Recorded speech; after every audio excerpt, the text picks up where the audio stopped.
guest? Yes. Who else was I expecting? Katie, Francis. Simon. I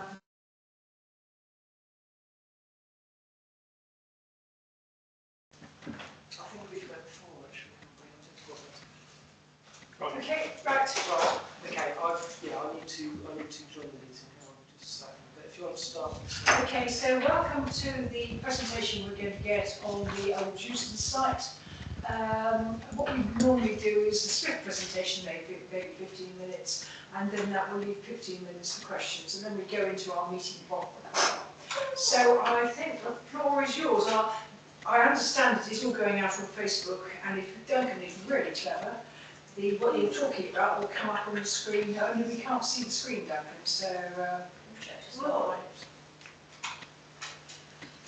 So, possibly we can see what's happening. That was... It was on. So you sat down. This is when we brought the backup, gentlemen, because we could be... Yes. No. It's Andrew's very wise and clear on this. I think it's coming on now. Yeah. Yeah. Oh, yeah. I just need to. Okay, I just need to share my screen. Should we turn some lights off? So Yeah, absolutely. That will improve. But I will I know, but it's really- That better be on Facebook than we were. No, not that one. Oh, it's on this row here. That's that. can you see that from the gallery? Yeah. Yeah. And nobody can see it now, so. Is that okay? Well, it's a bit gentler on your eyes, isn't it? Yeah. So just. I should explain that we've had a... Oops. I should explain that we've had a crisis downstairs and an alarm going off, which is why we're at 6s and 7s at the moment. Yeah. You've dealt with it though. You have indeed. You've given it to someone else to resolve. So, as I've explained before for now, I think the floor is yours, and Duncan will endeavour to put the screen, the things up as you talk about. One that's called Topo, Duncan. Well, I'll start waffling, shall I say it? Yeah. I just want to. Right. I am sharing the screen. My deal. Jacob, are you able to confirm when I put these slides up that they are appearing? Yeah.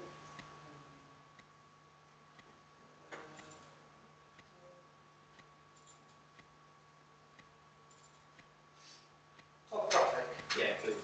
Yeah. So Just as a sort of, it's not much to show, but that's a start. I mean, so everyone knows the site. I don't know if everyone knows Acorn. We're a local developer. We bought it from Mount Wise.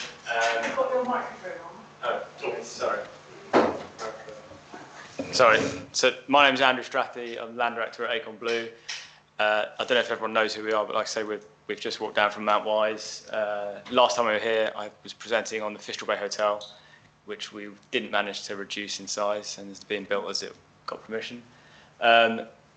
The Jewson site, I imagine everyone will know. I think there's been several developers have probably come to this very room and talked about it in the past. So without boring you, a very brief history.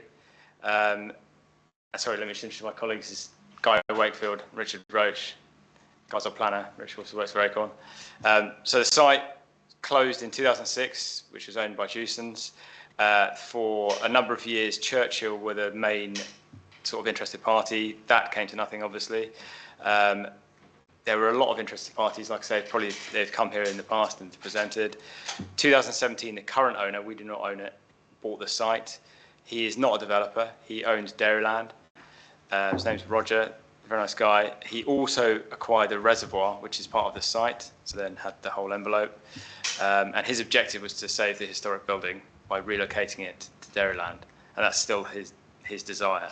He's not a developer, so he continued to market the site looking for a JV partner or someone to develop it. And we reached an agreement with him in July last year. So it's been for sale for, well, with Roger's purchase, but they're marketed for 18 years essentially in total. And you've probably seen lots of people come here and it hasn't worked. Why hasn't it worked, and why do we think we're going to make it work? So the reason it's not worked, in our viewpoint, is the site is absolutely riddled with abnormal costs you'd never come across in a normal development. There's a mining risk. Obviously, we've already spent, is it 12K? 12, 13 grand, and we're still not 100% sure we've drilled, well, we can only drill so many parts of the site to test it, still reservoir and a few of the buildings.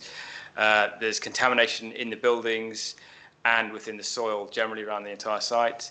There are bats, that's now confirmed. That cost us, that was also 12 grand to work that one out. And then we have to build a standalone bat roost as part of the scheme. The site has a substation and is riddled with utilities, which will have to be relocated to build anything there, as well as a right-of-way which can't be expunged.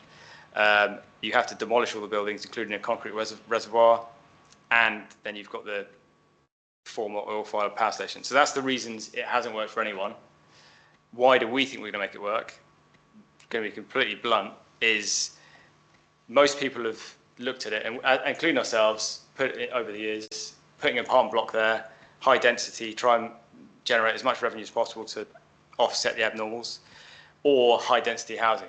I'm not going to say ours is super low density, but in terms of things people have looked at, this is one of the lowest density schemes that's come forward. So we're proposing 28 units, and the reason it works is there is a vacant building credit on the site due to the existing buildings, which offsets us needing to provide affordable housing. And so the 28 units will be open market, and that is the reason the site stacks up for us. There's not really any other reason. That's how we offset all these abnormals. So to be, I didn't quite understand that. so there are 10 buildings on site which have a square metre area that gives you vacant building credit. You can use that credit to offset, jump in if I'm wrong, and the affordable housing provision you would have to provide. So it's a brownfield site, it would be 35% provision. Yeah. The vacant building credit basically means that isn't a thing. We currently have a pre-app in. We've done the DLP, which a couple of your colleagues here have attended. And yeah, so like I say, our intention is to submit a scheme for 28 units, which we'll show you shortly. And the owner's intention is still very much, Dairyland has closed. He is intending to reopen it as a farm shop, with Building 5 is what we're calling it, as the feature farm shop building. He's a history buff. He wants to save that building, but correct, yeah. Is that the building, excuse me, sorry about butting in, Councillor Alan Googe, Trans, within the area. Is that building the one as you come through the main gate and behind the Jewson hangar, which is the old extension mill building, which is the solid brick building? Is that the one you're referring to? And if my memory serves me right, his intention is to take that down block by block and reposition that on Dairyland. Yeah. Is that still a perception? That is still his intention. The thing we should say is we cannot have that as part of our application, because we can't control, if Roger gets hit by a bus tomorrow and doesn't build it, we're then, the permission would be, if that was a condition, we don't own the site it's moving to, so we can't. But we have it in the contract. Yeah, we have it in the contract that he has to have moved it, deconstructed it, not demolished it, deconstructed it as part of our contract. Like you say, taking it down stone by stone. Unless you make your presentation and Sure, okay. then I mean, I would say we've done it in the past. We did it in Foy at the old station master's house near the old pill, where we deconstructed the old station master's house and rebuilt it. So we know it's possible, but this is for Roger, not for us to do. Yeah. What other slides have we got? Right. I'll just there we go. So we've got a large site plan, 2 of those. By the looks of Should we it. start with which one is it? PL13. Like I say, there won't be. This is what we presented to the DLP. This one? Yeah, please.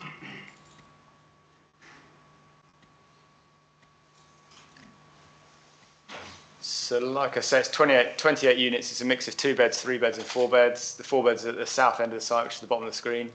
The 2 beds are pretty much at the north end. And then the remaining are 3 beds. I'd say that there's a mixed comments without going through all the comments from the DLP. Parking and hiding parking was probably their biggest bugbear. So we have explored, well, we've been trying, we still are, exploring a number of their comments to try and reduce the number of parking. And it's probably one of the things we want to ask of the town council, their opinion on that, because I think there's quite a difference of opinion. They would like everything to have one space, from what I gather. They also wanted it into parking courts, which we've looked at. I think there was a misconception in the meeting, the DRP. The substation, so do you know what that is, Duncan? You can point that out. Yeah, certainly. That square on the top right corner. Yeah. Yes, that's it there. If you assumed that could be moved, which they did, and we've now looked into, and we should have said this in the meeting, it's extortionately expensive to move that. You could put a parking court there and hide lots of cars. That can't be moved, and neither can the right of way. So that is, you can almost think of that bit of the site as dead. We can't touch it. And that's why the parking is sort of going to be near plots, except for the parking court to the left. But yeah, our sort of thought is, we work on mountain wise. We live in town. People need parking. It'd be lovely if they didn't, but if they don't park near the house, they're going to park somewhere else. So we are sort of inclined to try and get as many of them to have two spaces as possible. So that's one of our questions. Which is our policy. Yeah. Which is town council policy, yes. But I think even in the feedback we got from the pre-app. So in the pre-application meeting we had with the case officer last week, her view was that we should be trying to reduce the parking as much as possible, generally in line with what the DRP is saying, and that she would effectively reach out to the town council and the ward councillor to have a conversation about a reduction in the number of spaces.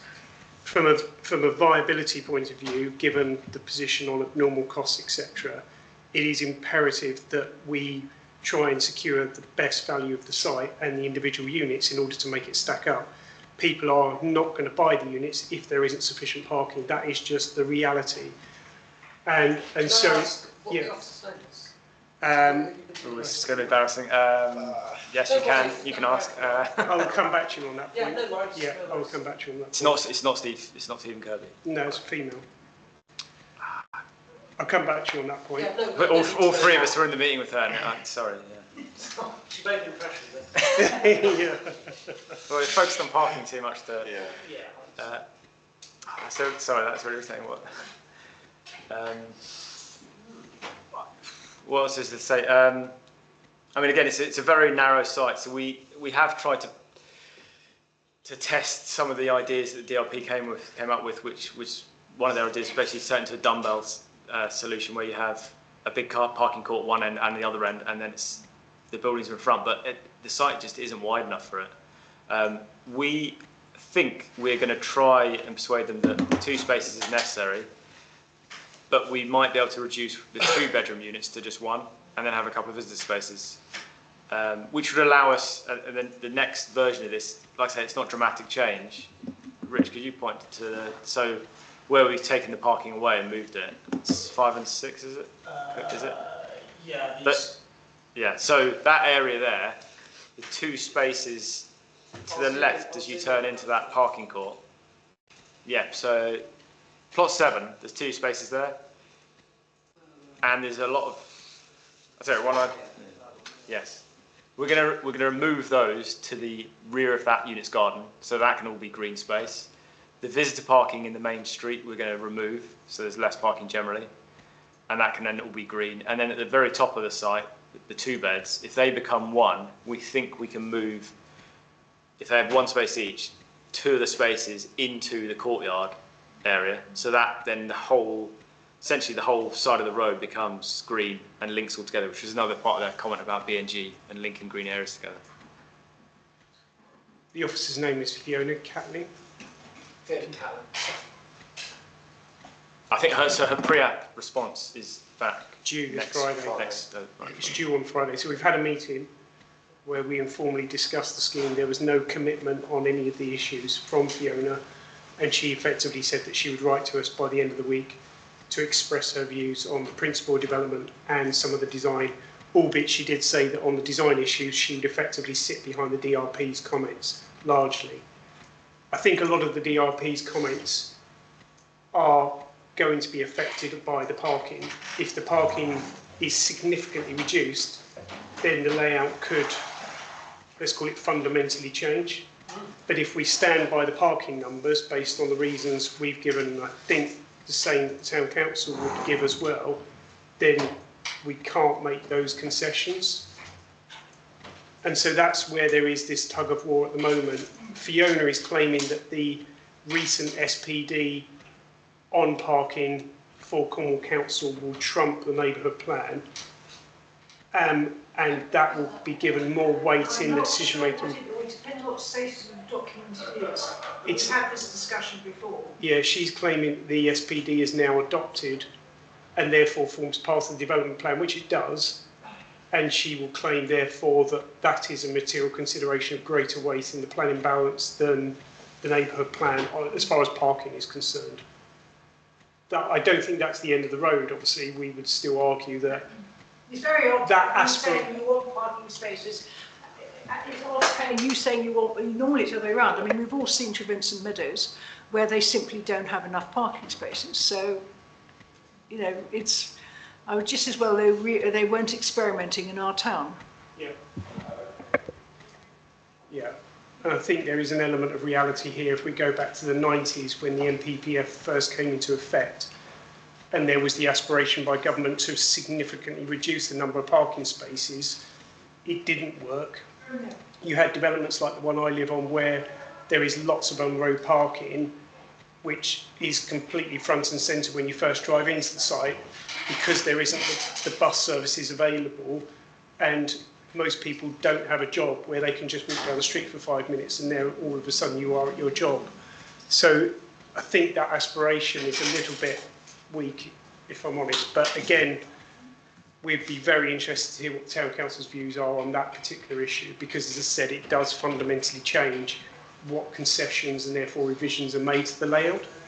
There are things you can do, like having a car club, or that would be an alternative to parking spaces. If you could do something like that, then that would reduce the number of parking spaces you needed to do. That's that sort of alternative. Yeah, yeah. But we'd have to look very closely at is it the DPD? It actually says one parking place per unit. That's the SPD, yeah, yeah. Supplementary planning document. Yeah, well, no doubt we'll fight that one out. Was there anything else you wanted to talk about on the? Talk about commercial use, I The suppose. elevations. We've got CGI as well. Yeah. Should we show the CGI Yeah, test? the elevation. Council's have a look. I'm aware that time is ticking by. Yeah, We sorry. have to legally start our full public meeting by 6:10. Sure. So we are limiting how much time. So the materials are, the tallest buildings at the back of the site is vertical black and timber with brick below. So it's white bricks, not render. As well as vertically hung slate with the same brick.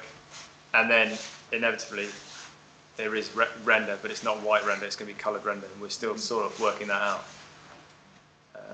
That's the palette we've sort of gone with.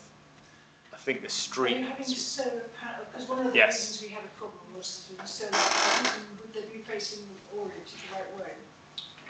I think to most of the site running down, the main road in, it's got an east-west facing, so west is generally better. So some will be on the front and some will be on the other side of the street, they'll be at the rear. Because obviously you've got to comply with the energy statement now, and it's very difficult to do that. So every sort of gain is crucial. So they all need to be on the west rather than the east, which means some will be on the front, some will be on the Surely rear. south is best, that's then you haven't got a south-facing roof. Only the houses at the rear have the south-facing roof slopes, whereas the majority of them running either side of the main road are east and west. So do what we can. Yeah, so I was just about to say, so the road, the surface treatment, that probably is one thing we'll look at. To help address the DLP comment, if you can turn that from tarmac into what looks like a similar surface treatment to the pavement and the parking areas, it stops looking quite like that's a parking space, that's a road.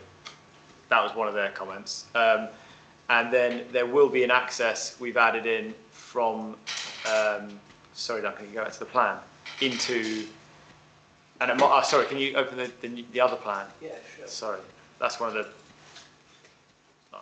It's not. If you scroll to the bottom of this, well, you can see it there. So the intention is to put a path through to the recreation ground to the south. Yeah. How wide is that going to be? I mean, I think we've got to the stage where we're asking questions.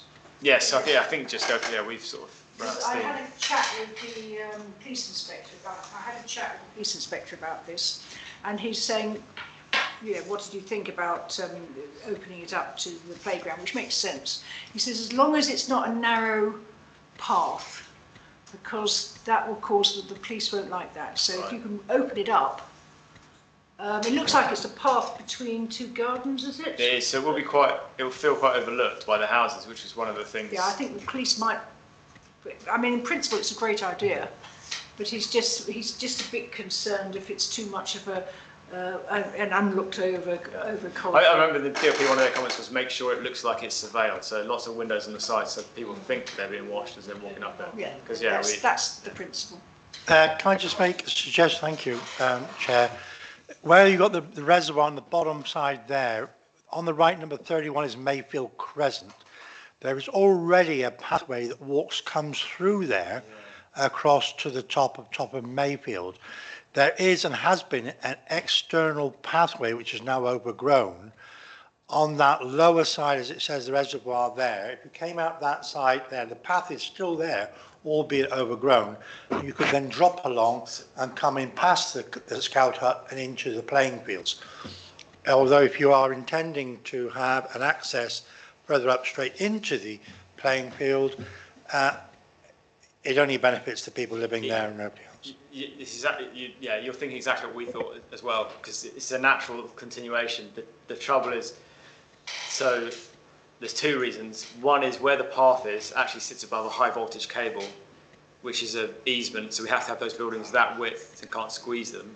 So it's kind of a natural place for it to run, actually, luckily. But also, the place, there aren't just pepper straw bats on site, there are long-eared, something that likes the dark, especially dark areas.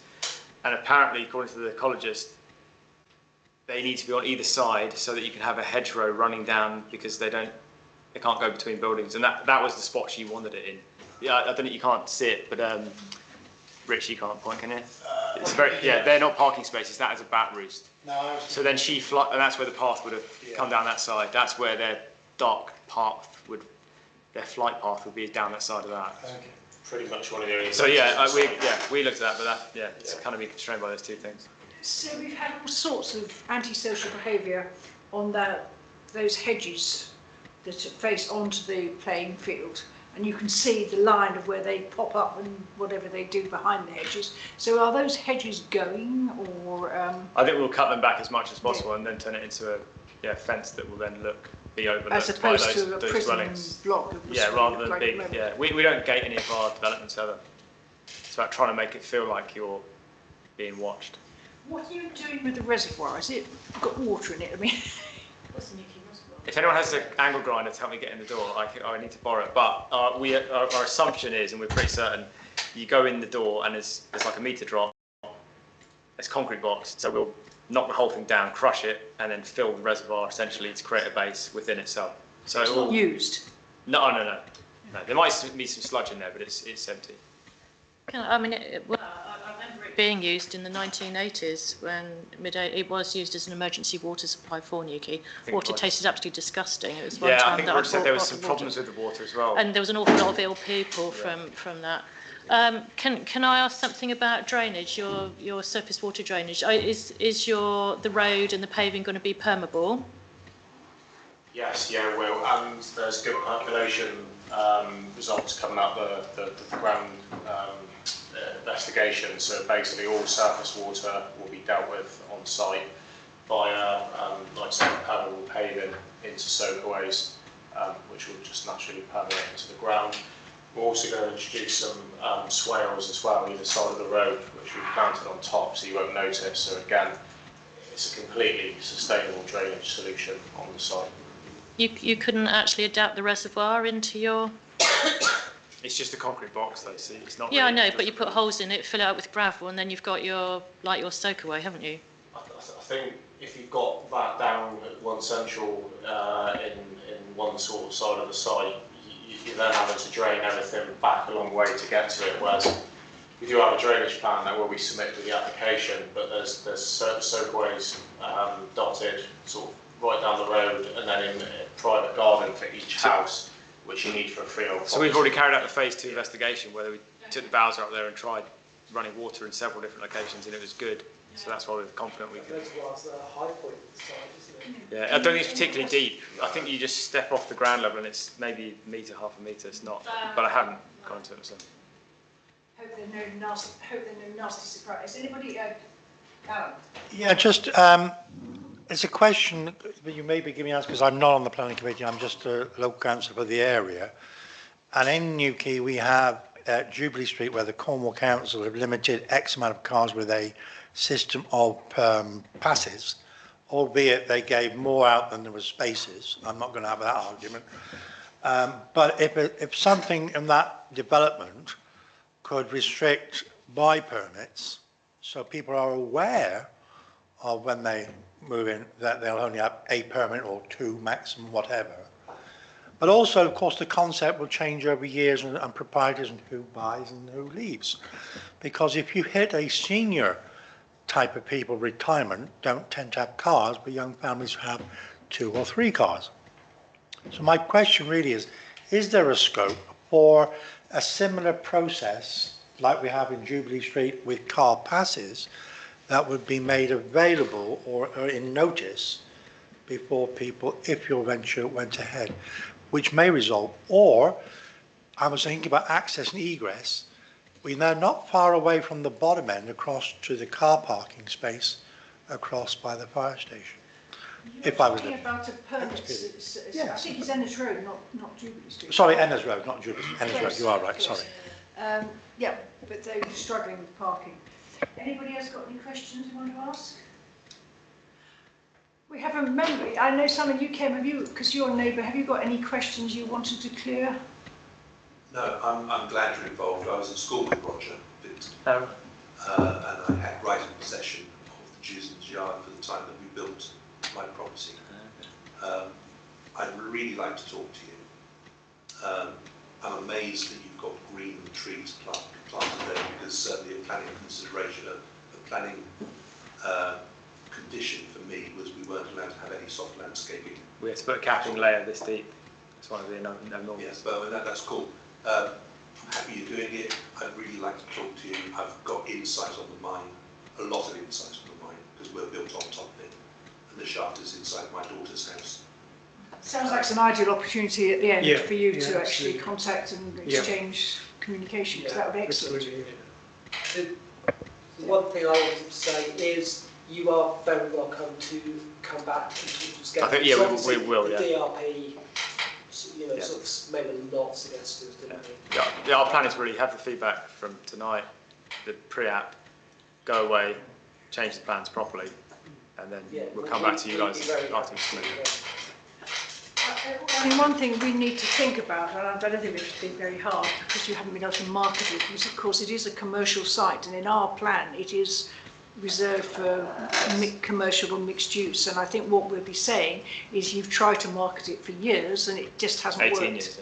Yeah. 18? We've submitted Has a it really been viability closed for study. 18? Yeah, we've submitted a viability study for both changing, because we did look at it as commercial, because when we first, and showing, I mean, you can see why it's the abnormals. It's commercial is hard to stack up at the best of times. So we've submitted that as part, or we will, as part of our application. So I can't actually see a I mean, I don't want to prejudge the issue, but I wouldn't have thought that was a problem. One of the suggestions they came up with, that if you had office space in the houses, you could quarters and live, work, but it's a bit dubious, really. We can add in a room that says office. What, do you have bedroom, a clientele that you've got in mind? Is it young families? I think it's just more people like, a lot of my friends live in Tregunwell. They moved into those sort of Dutchy houses. These are new build, they're not the old stock that I live in one that is damp and not the best. It's a new building that you can walk into town. Yeah, there's not that many of them. Nansledden is nice, but it's not in town. So it's they're quite a rare commodity, which is why I think they'd probably go quite well. But I mean, would you say families? Yeah, small. Well, yeah, a lot of the guys I know there, but yeah, small families. They get too big, then they probably are moving out if they've got 4 kids, but yeah, it's the sort of new couples and the new families before they get, yeah, well, yeah, there's only a few 4 beds. That's how we picture it. Yeah, I appreciate. Well, on that basis, thank you very much Well, for we'll coming in. probably We'd love to hear when you do the next iteration. Don't think anybody else has got any questions? Fine, well, in that case, we'll ask you, we'll call our meeting and we'll try and start at 5 past. Because we have some people here for the meeting, I think.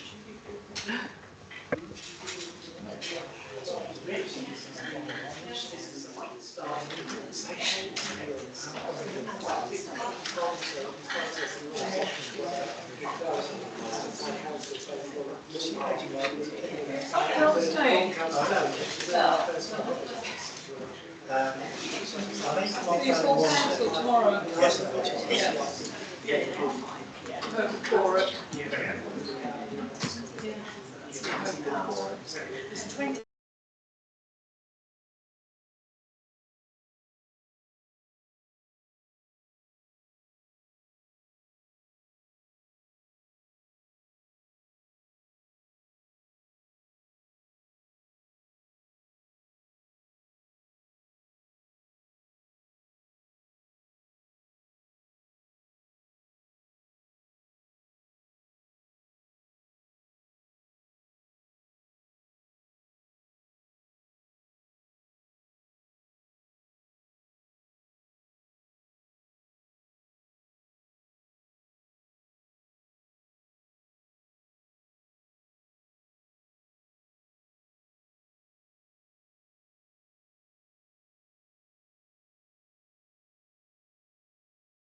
Okay, welcome to the Planning and Licensing Committee for the 3rd of December. Slightly late start because we had a presentation beforehand. Duncan, do we have any apologies? We have no apologies for this meeting.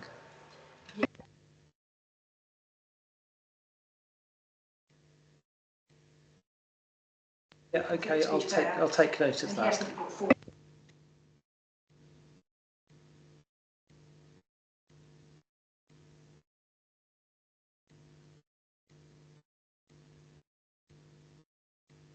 For the same application, fine. What we normally do is we open public questions, we hear what you've got to say, then we close public questions, and then we bring, with the permission of the committee, we bring it up so you don't have to hang around through all the rest of it. I think there's no other meeting management issues. Sorry? I need to be completed.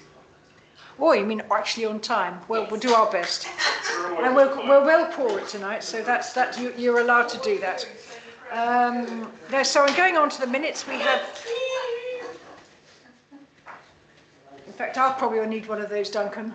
Have you given me? Oh, you give me one, right? Okay, good.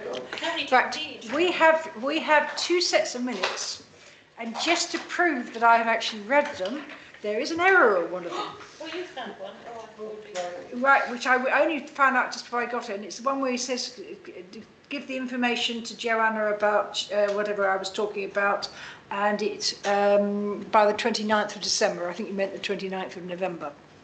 Absolutely, and that's, I do apologise for that. Could you tell me which, that's the 20th of November minutes? It's the second one, I think. And which page? It's right at the end. Okay. I was looking for it. I'll remember what that is. I've got minutes for you to sign. You can just sign the ones for the 6th, and I'll print the other ones off for another day. Okay. Right. So I'm going to propose the 2 sets of minutes. Everybody happy? Show of hands. Yes. Matters arising? Anybody got any matters arising from them? No.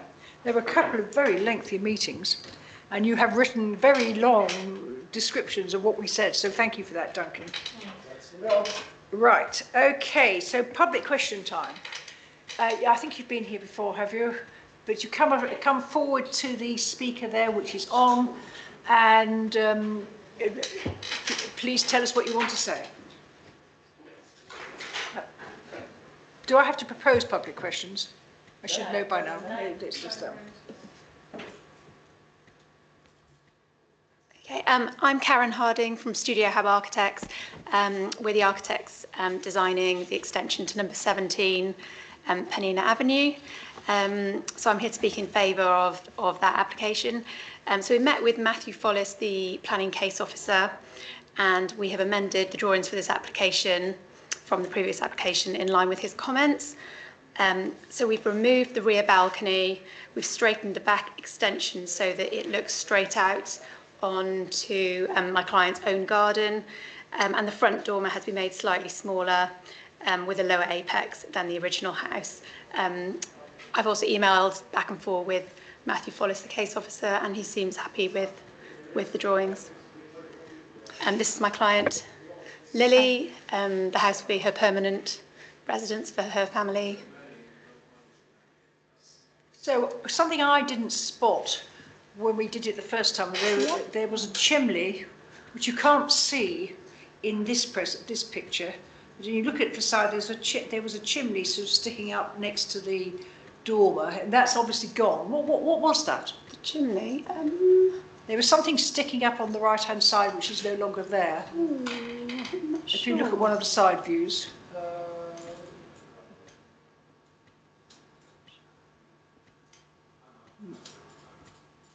Oh well, there was something actually sticking up above the roof, but it's gone. Oh, okay. So I just wondered what it was. That's all. Toilet ventilation. Or something. I don't know. Well, when we come to it, we'll point it out. You can't see it in this view. Okay. You can only see it on the. I get my right. This is the new one, isn't it? Yes. Yeah. This is the new one. It's the old one that it was sticking. Anyway, okay. Whatever it is has gone. Has anybody got any questions? I think I will raise a couple of points because we objected, and our concerns were obviously the balcony and the effect on number 21. Sure.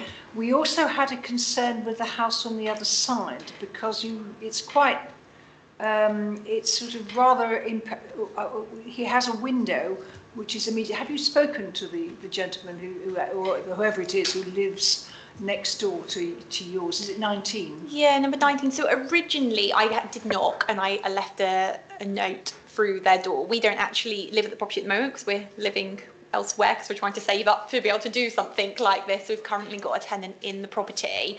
I have gone round twice and knocked on the door and no one's answered. I've waved and they've always been kind of pleasant and sort of made myself known that I'm the owner, and not only that, but the landlord currently if there was any problems with the tenants. But I haven't physically spoke to them, other than when we first bought the property, they had put plans in. So we were talking about their plans, but never about, we've never had a physical conversation about our plans, just their plans that they had accepted around the time when we bought the property. And the other point you raised was the fact it's quite an unusual design and it's quite incongruous. I looked at the objection from number 21, and clearly his main problem was the overlooking. He also thought it was incongruous, and he also had a problem with the Velux windows, which you shouldn't be able to see outside that Velux windows. But yeah, so the Velux window you won't be able to see out. All you'll be able to see is the sky, and the the bottom sill of the Velux window is about 1700 high, so you definitely won't be able to see over. Regarding the overlooking, there's already a window in the lounge and the kitchen of the existing house, and there's the sunroom behind it as well. So there are already windows on that side elevation. So I think there's actually less. I think he was only concerned about the balcony. Yeah. And for some reason, the Velux window. Okay. With regards to the to number 19 and the design of the dormer, we've pulled the dormer back. So we did look at putting the dormer, the extension sitting right across to the side, but that would have blocked the light into that. So it's like a secondary window, the window on the side. They've got the main lounge window in number 19, so it's a side window. So we've done the roof at that angle so that I think you still get 69 degrees of light coming into that window from the sill. So we've kind of designed it that way because of the house next door. That was the reason for that design. Otherwise, we probably would have had it going more on top of the existing garage, but because we didn't want to block the light there, that was the reason for that. So you have actually, because it's not obvious when we look at the plans.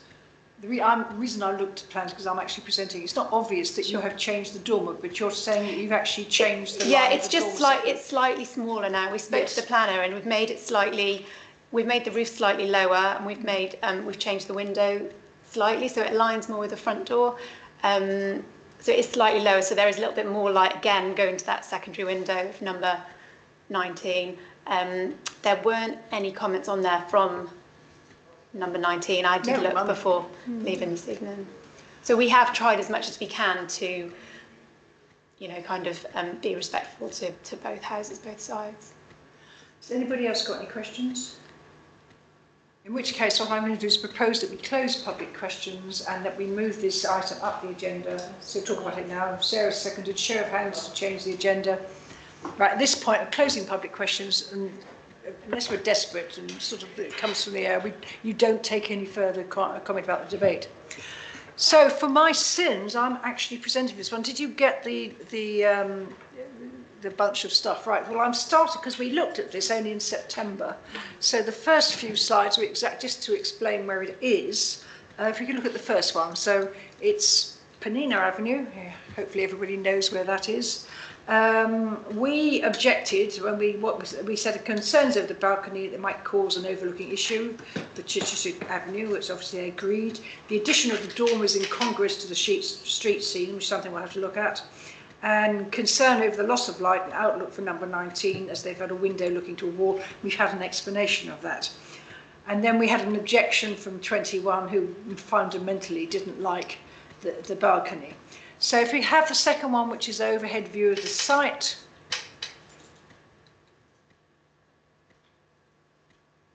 That's it in situ. Again, I probably stole it from the OSD. If we can just flick through the next 4 up to number 7, just to flick through, show you this. That is it. And keep going. That's just looking up the hill. Bit of a close-up. He's going to have a garden up the front. It's got a bit of a garden there. And then down the hill, and that's 21 down below. And that's 19, and we can see. This came out from the, which is also in there, and it's just actually showing the house from various angles. If we then look at number 8, which I blew up one of them, that was the one that caused me concern, where you can see the relationship to the house next door. All of this we have seen before. Right, so if we now look at number 10,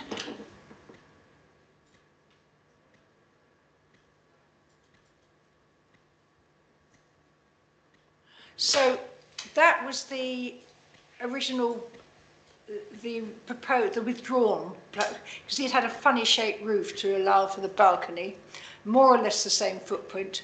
If we now go to the next one, Duncan. That one. You can see it's squared off because they got rid of the balcony, basically. So again, much the same footprint. So that is the block plan. If I'm going too fast, please say. Right, if we look at number 11,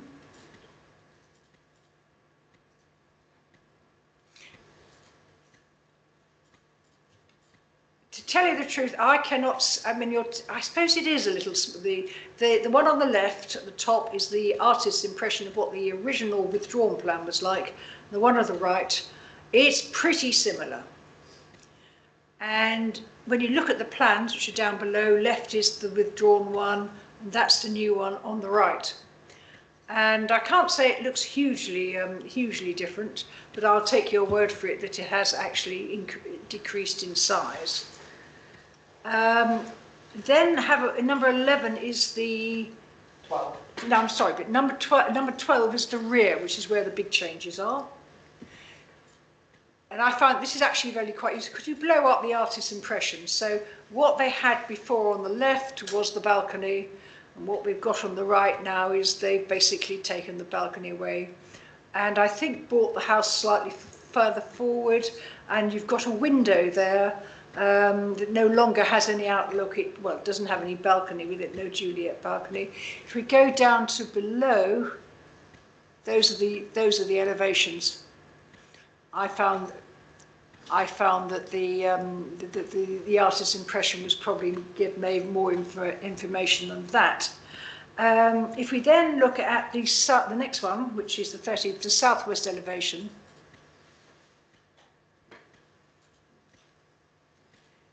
if you look at that top one, there is definitely something above the roof. I don't know what. I think that's the chimney on the house next door. I don't know what it is. No, wait, we'll see that when we see the other side. So effectively, what's happened is the house is now the same size, but instead of having a balcony in that slope, it's now squared off and there is no balcony. There doesn't appear to be any difference at all down below, other than the fact it's squared off. So the big difference is the balcony. And if we look at the next one, which is from the other side, which is why I'm saying that there's the chimney off the top one. I didn't notice it last time. I don't know what that was doing, but it's gone. It could be something to do with the house next door. It's not to worry because it is no longer there, so you do not have to explain to me what that was. But there is very little difference on this side. I don't think you can tell that they've changed the size of the dormer. I can't see any. I can't tell the difference, but It's only a small change. It's a very small You can change. see that ridge line is now lower than the ridge line of the house, but it's only, It's very, yeah, depth of the slopes. yeah. I can't say I particularly spotted it. Where we got to, that's number 14. So 15, just to completion, is the floor plans. There's nothing too sensational about that. There's the roof squared off. The bedroom is squared off. It's no longer got the first floor bedroom is squared off. I don't think the ground floor has changed at all. So has anybody got any questions on that?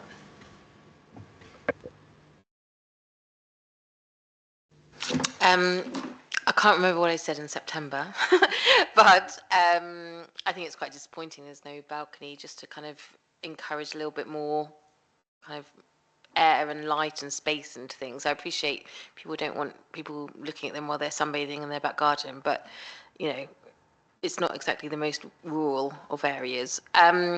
But yeah, I think it's a great adaptation to the initial proposal. I'd be interested to know what kind of energy or eco measures were being incorporated into the new build, but Too late. You left it yeah, too late to ask.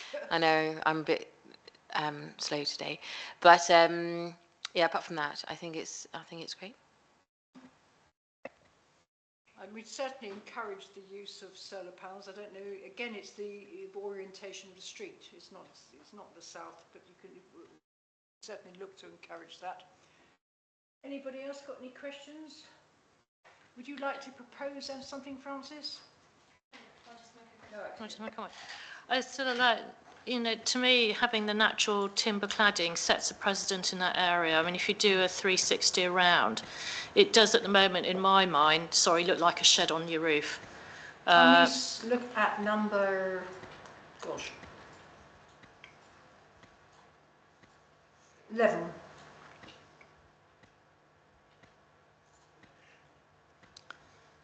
Is that down the hill? And if you go up to the top, right, Yeah. that's what it looks like. Yeah. So, I mean, all the surrounding properties have got, you know, if they've got cladding on, it's been painted white. And that of number 17, the front of their house is white clad at the moment. The cladding that you've got on the sketches looks like it's going vertically, whereas the cladding at the actual property, looking at it on the street view, it's horizontal. So I don't know if actually the front of the property is being reclad. But I find the natural wood in this instance quite incongruous with and it, you know, it looks like a shed on a roof, as I've said. This is exactly the comment we made last time. Yeah. So, but I mean, if that timber can be painted white, I don't know. I just think it will fit in the street scene better. Yeah. I mean, I will acknowledge that it is darker than most on the street, but there are other houses on the street that are brown and of varying different materials and sort of tints. And so I don't personally have a problem with it because two reasons. One, you know, it seems to be a nice, tidy design. And secondly, we know that while some of these people perhaps have painted their places recently, which is lovely, actually what we find in Newquay is that this white goes dirty, shall I say, pretty fast. And so the brown actually in the longer term is possibly a better run. Does it say what actual wood is and will it weather? And It's either going to be larch or cedar. Cedar goes silver colour when it fades. Any larch. I think it is incongruous, and I still think it's incongruous in the street scene. I don't think it is enough to object. It was the overlooking from the balcony that we objected to last time. I think it is incongruous. I agree with you. It would be because it's such a different colour. It's, but I don't think that is I think it's enough for an objection, and maybe to ask them to whether the colour scheme could make it more congruent. But I don't think it's enough to. I don't think it's enough to raise an objection this time. Joe. Yeah. I mean, look, just on the matter of taste and street scene and appearance, I think it does look somewhat odd, but in defence of the brief and what you're up against, the situation where it is squeezed between the two houses and the hill, and with all of the considerations of the site, I think if I'm just going through my mind about what it could look like and whether any alternatives would be any different or any less incongruent with the street scene. So I think it's a difficult architectural challenge, and this is what we're presented with, and I think we have to kind of make a binary choice now. And I think you know, street scenes and how they look is such a subjective thing, and I agree with you that that, you know, what I'm just really pleased to see that it's just not another Lego brick demolition job. Do you know what I mean? It's like, yes, you know, you might like it, you might hate it and stuff, but I think it's just a really interesting adaptation to actually adding space onto somebody's future home. So it's a bit Scandi vibes. It's quite cool, and you know, I think compared to some of the other monstrosities we get through our door, it's quite nice. I'm not hearing any objection noises. I mean, for me, the outlook for the house up the hill, that is going to have that vertical wall incredibly close to their lounge window on the side of their house. So for me, I still will be objecting on outlook.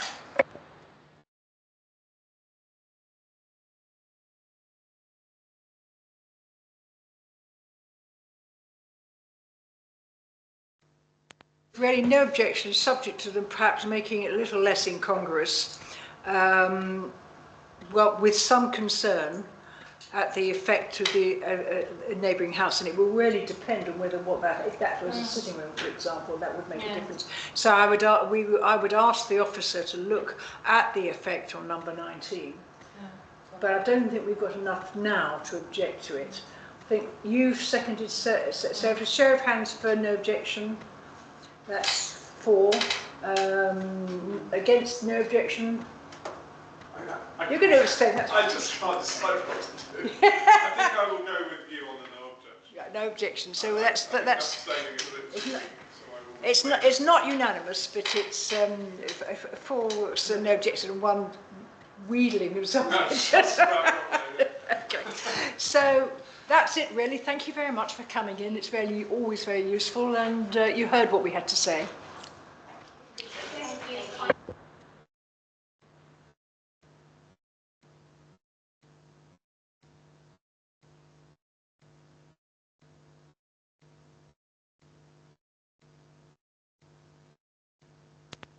Turning to the agenda, do we have any active consultations?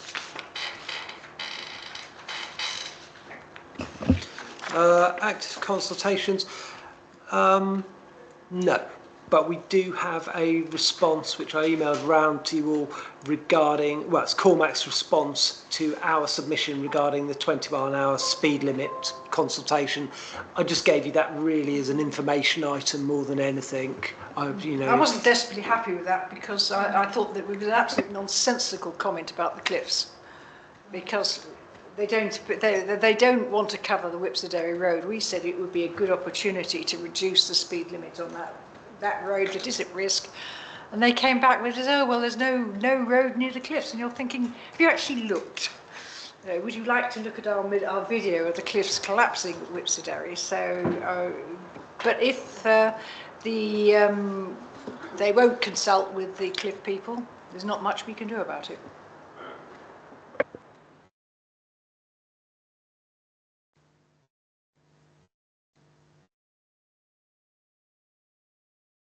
Can you see the road? Yeah, you can see the road. The future destination of? To me, that was a complete missed opportunity, and I'm. We'll go to that in our minutes, and we'll see what happens next. I think. I don't think they addressed either. Comment about the main road in Nansleton either, going straight on as to the inappropriateness of that road being a main trunk road past the town. Something came round that actually covered Nansleton. So that Nansleton is going to have 30 miles an hour. It came round just a couple of days ago. I'm not the only person to have seen this, Sam. It came one of the things from the corporate. So basically, because we commented Nansleden wasn't included, Nansleden is now included. So most of the streets are 20 miles an hour, again 20 miles an hour, but it's under a different order. It's the main street, which is coming up Eutha Pendragon, is going to be 30 miles an hour, and they are restricting parking there. Oh, they are going to. They are going to restrict parking there, putting parking bays in there. Get rid of that island. I think I know which consultation you are talking about. It arrived too late for this agenda, so we will look at it at the next meeting. Right. And we have I think our meeting is on the 17th, and we have a response deadline of the 20th. So it just about fits in. And I hadn't realised it was a consultation. I thought it was an information document. Right. Well, we might be talking. I think that we're talking about the same. I think we're talking about the same thing. Anyway, there will be a consultation that involves Nansleden and roads at the next meeting. I think that's what we're talking about. Circulated to us. I'm not sure under what title it is, but I haven't been conscious of it, I've got to admit, because we've had so many stuff that comes through as corporate. could you say Yeah. it round again? That'd be great. Yeah, it's getting rid of that little island outside the Methodist Centre. It's ridiculous at the moment. It's a squeeze at the best of times, even if they restrict car parking there. Which, of course, then the shops were going to be up in arms about, aren't they? Because there goes their parking.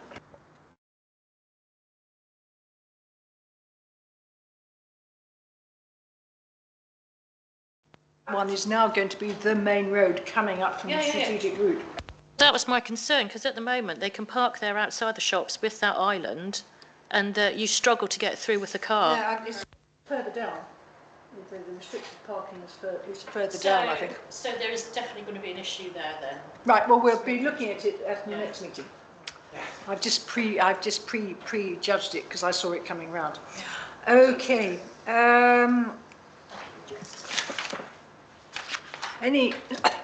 Have you any licensing applications? Yes, we have. It's a nice, straightforward one, to be honest. It's the annual renewal of Costa Coffee's table licence, pavement licence. As you can see, it's not one that really goes on to Bank Street particularly. So I'm not aware of any conversation about this having caused obstruction to the public highway. It seems to have been quite a trouble-free one. And I think, to be honest, the ones that have been problematic, like, was it the Cornish sweet shop that applied for one? Cornwall Council have listened to us regards to these, but this one is just sort of off the beaten track, isn't it?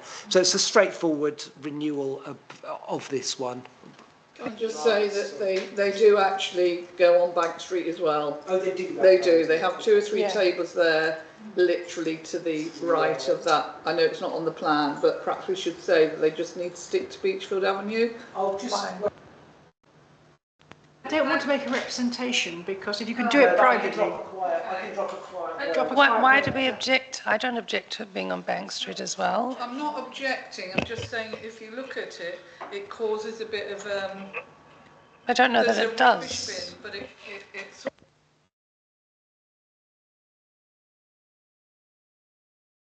Again, as from what I can see, they keep the tables right to the side, and there's still sort of 3 metres of space there, and I've never seen. There isn't on Bank Street between the rubbish bin and. The problem is that if we make any sort of formal comment, then they have to have a subcommittee to discuss it, which I don't think we want to do. So No, I don't object to that. If you look at the bin, people walk on the left of the bin. They don't walk on the right of the bin. The picture's not very good, is what I would say. I think the point Margaret's making is that if they've a plan that they're working to, they need to follow that. Unfortunately, they don't seem to have actually sent us a plan. But I will say that we would expect them to put their tables where their plan says they're going to put their tables. I'll just drop the officer a quick email if everyone's happy with that. Yes, so I'm not. For the record, but If I'm overridden, fine. The alternative is me saying we're fine for them to put their table. They've got a plan, but they can put their tables wherever they like them, and that doesn't seem very sensible. Well, I've never seen it cause an issue. That's why I see there's no reason to us to raise an issue. We're having a word with it, have a quiet word to make sure there's no problem, but I'm proposing no representation, because if we make any sort of formal representation, they'll have to go to a subcommittee whether we like it or not. So what I'm proposing is no representation. Duncan will have a quiet word with them about the tables. Well, Duncan, if you could word it that some councillors, but not all, would like me to say this, please. And I think you have to remember too that people park their, you know, they come on their, whatever they call them, the mobility scooters, and some of them park there every day, and we're taking that space when the picture clearly, what they're presenting to us is they want it in Beachfield Road. So if they want it on Bank Street, they need to let us know. So when we get asked for the plan and make sure that they stick to the plan, and we're not making a representation, because there's no point us arguing amongst ourselves about this, and Duncan will have a quiet word just to say that some councillors are...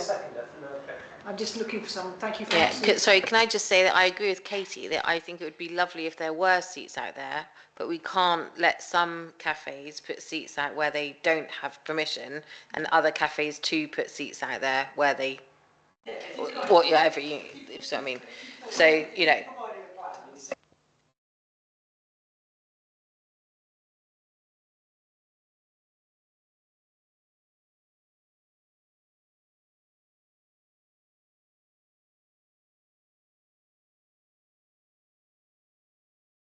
which Duncan and I attended on,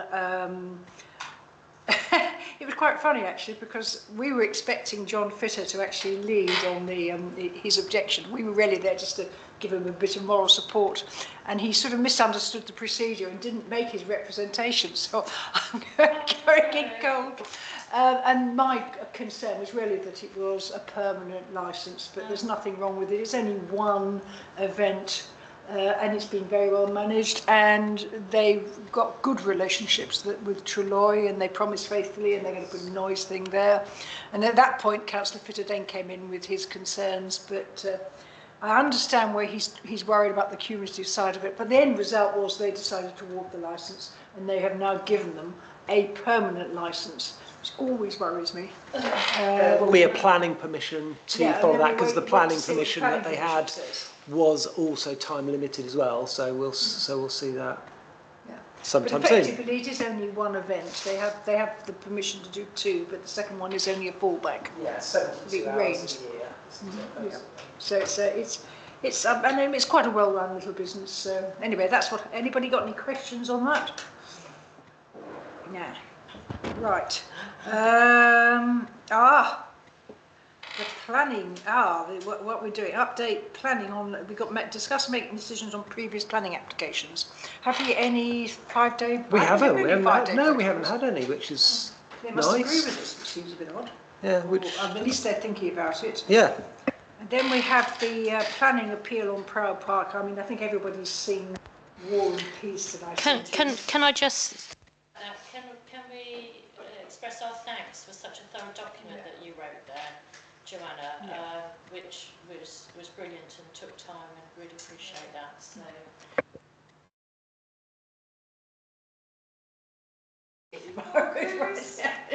It read very well, and I didn't have to do too much to just smarten it up. But whether they do any, whether they take any notice or not, it will be interesting. I mean, this basic idea that you can take away woodland and then turn around and say, oh, it's got no good wood on it.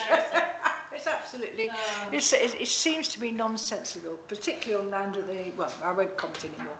We'll have to see what the inspector comes back with. Right, are we now on planning applications? We sure are.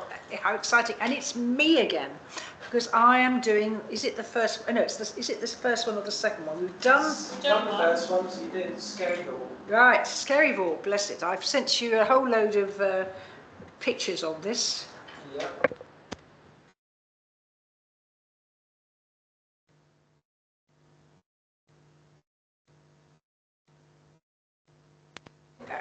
right, it's PA 24/04. I think the picture will make it clear. That's where it is, right? That's from Google. The problem is that that is out of date. So this is the outline application for demolition of existing dwelling and replacement with a new dwelling, including access and layout with all other matters reserved. They're being quite shy about where they want to actually build. So if we can have the first photograph, which is, there you go, there is Scarivore, near the bridge, overlooking Tarrant Bridge. According to their system design document, the only relevant policies in the neighbourhood plan are H1, H2 and H4, which is basically replacement buildings in a sensitive area and parking. They don't seem to think that we've got any concern for coastal change policies or indeed historic policies for this non-registered, whatever it is, asset. Or indeed the G1 settlement boundary, although I think with an existing house outside the settlement boundary it doesn't really arise. If it did, we'd have to now settle down and explain to the planning inspector that there is ample evidence that the DPD was written before our plan, because the last appeal that came through, he basically said, well, I'm not sure which was written first. Well, I know which was written first, it was the DPD, but never mind. So this is all about where they want to build and then later what they want to build. So if you look at number 2, which is the block plan. If you look at the smaller version on the right, there's a blue line. And that blue line represents, it doesn't say this on the plan, but that blue line represents the exclusion zone. Where we're saying you shouldn't build. So they put it there, they put it nicely through the house, and they've got a real problem because the exclusion zone, it's the one on the other side, the Killicourt Bay or whatever it's called, Killicourt Cove, it really restricts, according to our policies, where they should be able to build. So naturally they have ignored that. And if you have a look at the next one, you probably won't be able to read it. It's the site plan. Oh, well, you can see it. You can't really, the square box, it doesn't quite look like the block plan, but there seems to be a disagreement on their plans whether they own the garages in the street or not. But so effectively what they have said, very small letters, is they want to completely demolish, they want to rebuild, and they want to put it on more or less the same footprint. It says actually the proposals will be at least part located on the existing footprint. Now, if we can look at number 4.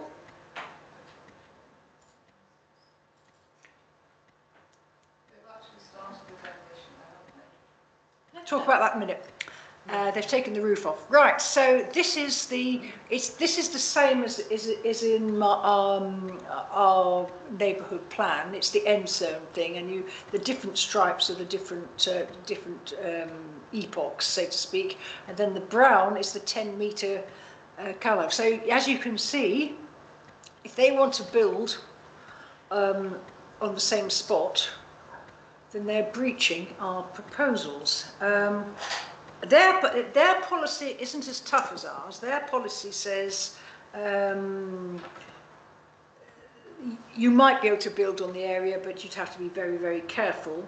Their policy CC2 says that proposals for development within CCMA will be subject to the precautionary principle determined in the policy when they fall within the coastal development zone or the provisions of any coastal change management plan. Now, I would say that our NMP is the coastal management plan.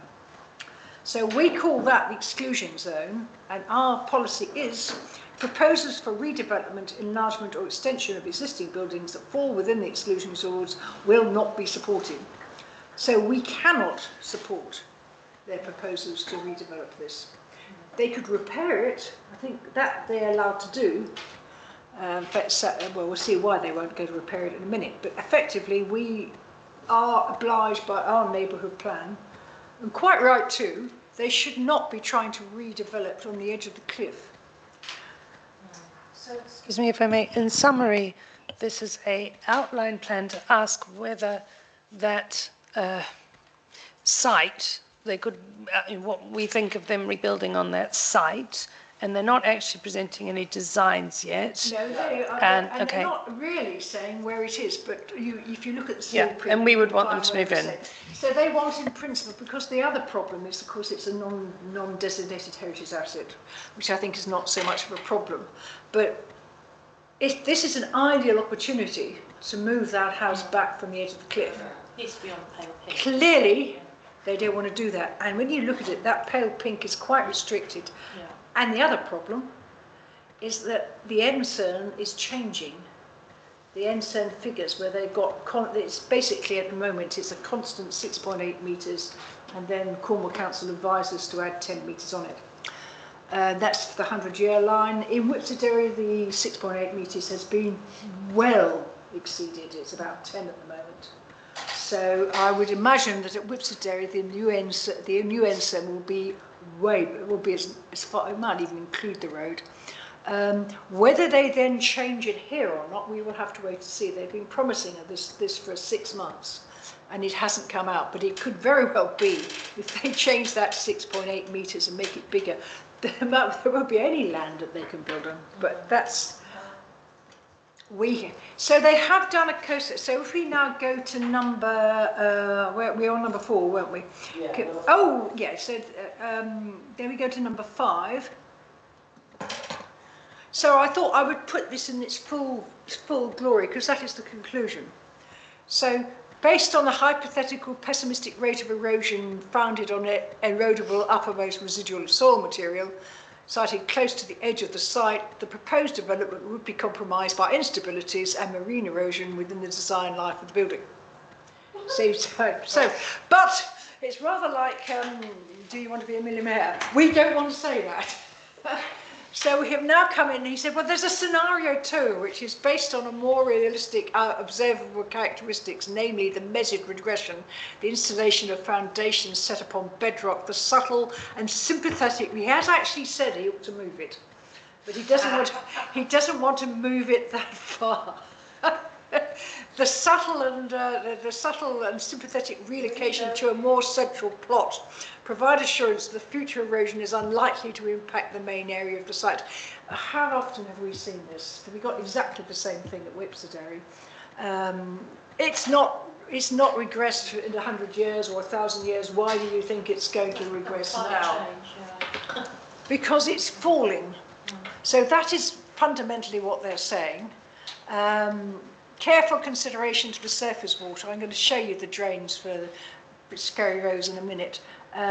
Drainage will also be required to ensure that the crest of the site and the upper residual are not oversaturated.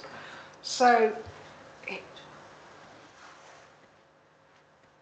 he reckons they're trying to tell us that our well, he's ignoring our policies. I mean, why use 10 instead of 300? Yeah, well, he wants to... I like the fruity language. It's wonderful. But, I mean, effectively what he's saying is, I know we're not allowed to do this. I know. But really, please be kind to us. Long sentences. I might be No, able to that's pass it under your eyes without you knowing. So, are we being unreasonable if we apply our policies? So I would like to do number 6, but we have lost Duncan. Miss Lane. So, if we go to number 6, cast your mind back to January 2023. There was a massive fall on Killicourt. See the gap? So, and unexpected and anticipated. This is right opposite there. If we now have a look at number 7, which is from the bottom, you can. I'll be talking about the steps later on, but that, as you can see, that's where the fall came on that top right. Yeah. Massive fall. Yeah. There's an interesting comment there's an interesting comment somewhere in the report, but there's no signs of any falls. Well, we have to explain to them the surf comes in and it takes it out. So if you could just go down a bit to the bottom of the picture, and then to the left. No, no, that's on the debris. Yeah, but if you, no, that's not what I want. A bit of railing. What I wanted to say was the brand new steps. And the reason they are brand new steps, and I can't remember when it was, but there was a big fall that wiped out the steps. I can't remember how, it was what, 4 or 5 years ago? And I wasn't that interested in falls then, so I didn't take a picture of it, because I don't think I did. But I can't remember, but there was a fall that actually, just noticed that bit of green grass above it. Right, so then there's, if we look at number 8, this is where they say, however, there were no sign of recent instability in this area. But that's why there's a scree down there. I don't It's to stop all the debris This- going down. This came out of their report. You can see the scree. It's not as bad as it was. Yeah. You can see it. Yeah. You can also see, if you compare it, the picture with the one before, that there's a change in the green behind the barrier. Yeah. There have been, I mean, there are no sign of recent instability like last week. A cave has been plugged with, I'll see that in a minute, a cave has been plugged with granite stone. A large landscape to the southeast has a large granite stone toe to prevent future further erosion, which is not working. Finally, on comparison of the photographs to those of 2000, there was, can we see number 9, please? Right, if you'd like to, what he's saying, he looked at the photographs from 2016 and he said, oh dear, a section of rock at the base near to the right of the sign that had failed approximately 6 metres long and 1.5 metres high. So if you can we zoom in? You see those posts, the 4 posts. You can see the gap. That is since 2016. This is the bit I love. However, the nearest point of this landslip is at least 20 metres from the boundary of the subject property, and around 20 metres lower, so very unlikely to be an issue in the foreseeable future. I mean, it's insane. It is absolutely insane. The cliff is disintegrating. This is a picture I took on Thursday. And I mean, basically there's a cave underneath there as well, isn't it? I mean, it's just like... It's saying that because of that fall under the red sign isn't going to affect the thing on top. The whole cliff is disintegrating. Yeah, I mean, the arch is going to collapse. Yeah. I don't think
I think it's quite clear from the evidence that that cliff is disintegrating and our policy is important. Has the applicant provided any sort of professional geology?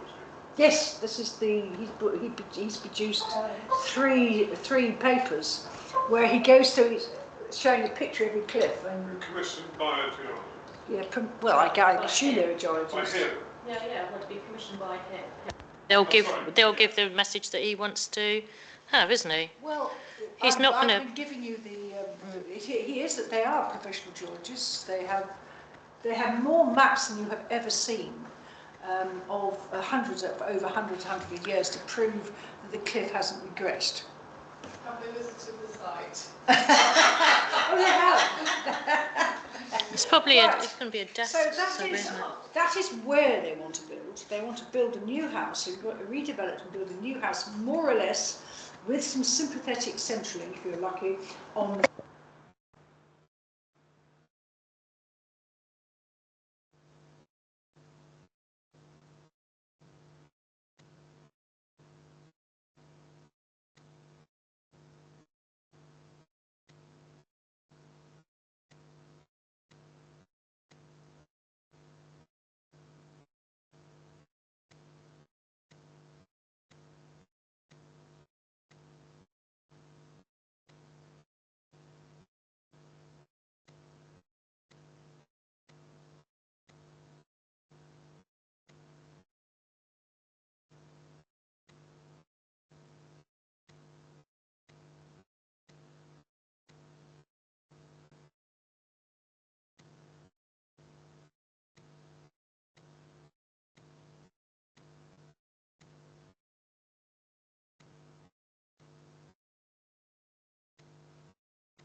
Surprised it's legal to take a rip-off like that. It creates a hazard for everyone else with the rest of it all flying off in the storms. I mean, if I was being cynical, I would say they are. I was going to say, if I was being cynical, I would be suggesting that they're saying you can't save the building because it's in such a terrible condition. Well, that's only since that was December 23. Can we look at the next one? Oh, that's just a close-up of what it looks like today, and the next one, a close-up of what it looked like in December 2023. Carry on, what's the next one? Oh, that's just a shot of the garage. I'm not clear whether that's in their purview or not. It's outside the red line, but in another plan it says it's their garage. But again, I thought it might help them, but actually it's so near the cliff that it's not going to help at all. And finally, from their system design document, if you look at number 18.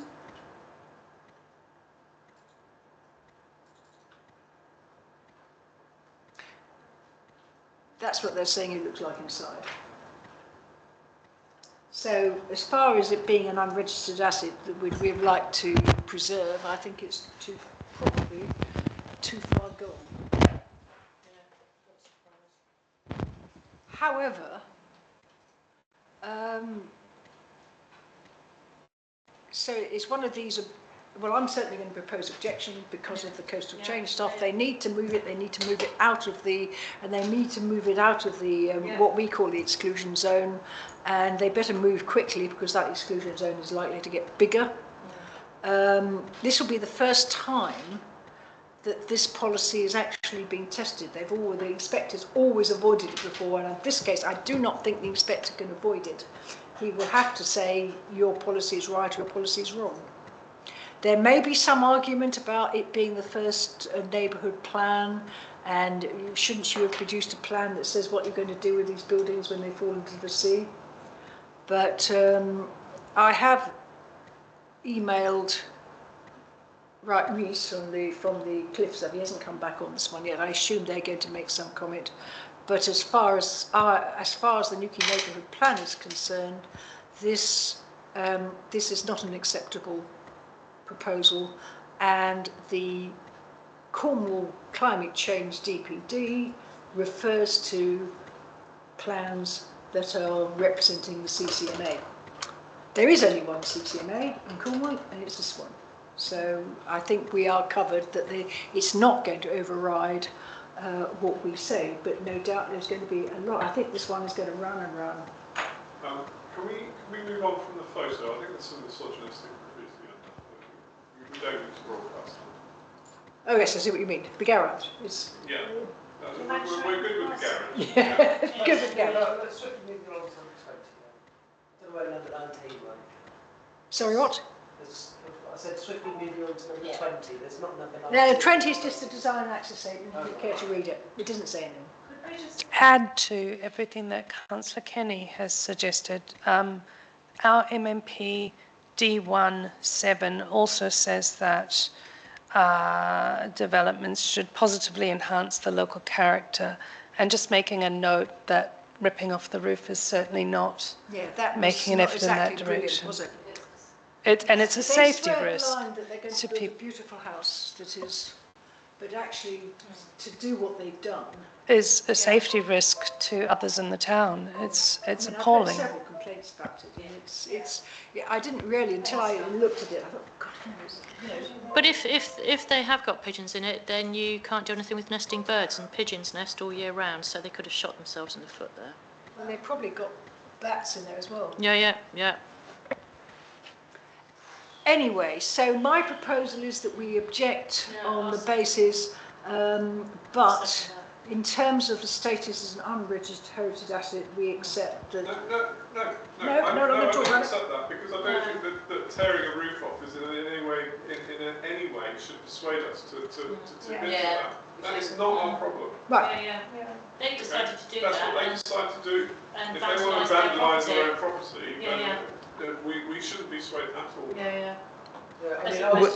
I would say that that's hastened the argument for demolishing the building, but that's nothing to do with replacing it. It doesn't provide an argument to replace it. Yeah, but I don't.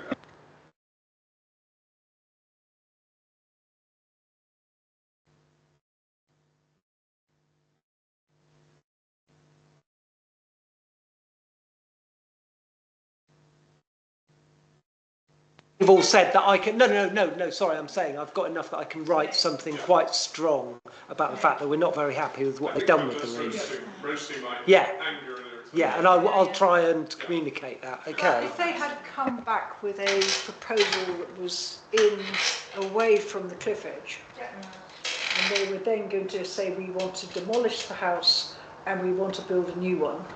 Well, Apologised for the roof and got it tidied up right now, because it is a safety risk right now to other houses and tourists to this town. So actually we are extremely concerned about what they had done in terms of the roof. Yes.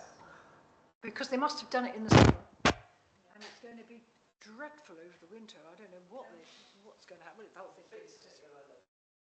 Oh yeah, it get blown off. Blow this way. Walking down the street. Actually, I'm wondering, would it be worth actually putting a thing for the, Cornwall Council environmental health in terms of debris in a storm that's going to come off that and go and potentially hit anybody. So we wrote a second letter. Has liabilities, don't they? And they have to take out liability insurance. Yeah, Yes, but we I mean, still we're don't sort want of anybody preempting, hurt. from accidents Get ahead of it. We'll do that as an aside. Exactly. Yes, separately. Thank you. Thank you. Okay, I think what you're saying is that, yeah, so when unqualified, we don't support it, no discussion about the status of the house. We can fight that on later. Yeah. Okay, you're seconding that? I'll second it. I seconded it already. Okay, show of hands for objection on that basis. Yeah. So, So I'm doing application 3, PA 24/08475, 8 Chiverton Close. Proposed single-storey side extension providing ground floor living accommodation for registered disabled person. And they've got, yeah.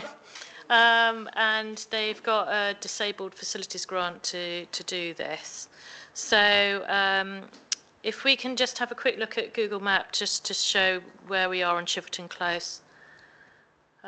Make sure we're there. So we're above the Gannell Road. And then if we can go to Street View, we've had a look at, I think, a neighbour for this when they wanted to convert their garage. And then it's those stepped houses that that go up and down the road. Yeah. They effectively wanted to turn one of these garages into Yeah. another house. So what they're going to be what they're proposing on this one, if as it's there at the moment, is that the extension. Oh no! Oh sorry, Duncan, just go back a minute. The extension is going to go along the side here of the house and towards the back. It's not interfering where the frontscape really and the garage. which side of the road is it on? So it's on the west side of the road. Nearest to the Gannell Road. Nearest to Gannell Road, yeah. So those are the poplars that you drive past when you on Gannell Road, the big trees there. So so if we have a quick look at the existing floor plan.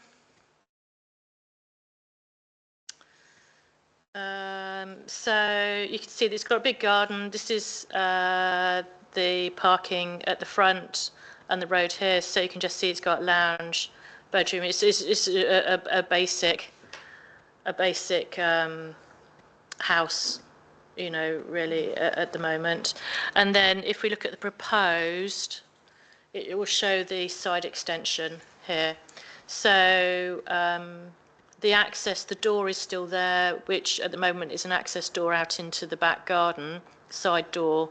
So that would go straight into the extension lounge, and then there's the bedroom with windows overlooking the garden and you know, toilet, shower in here, little kitchen area,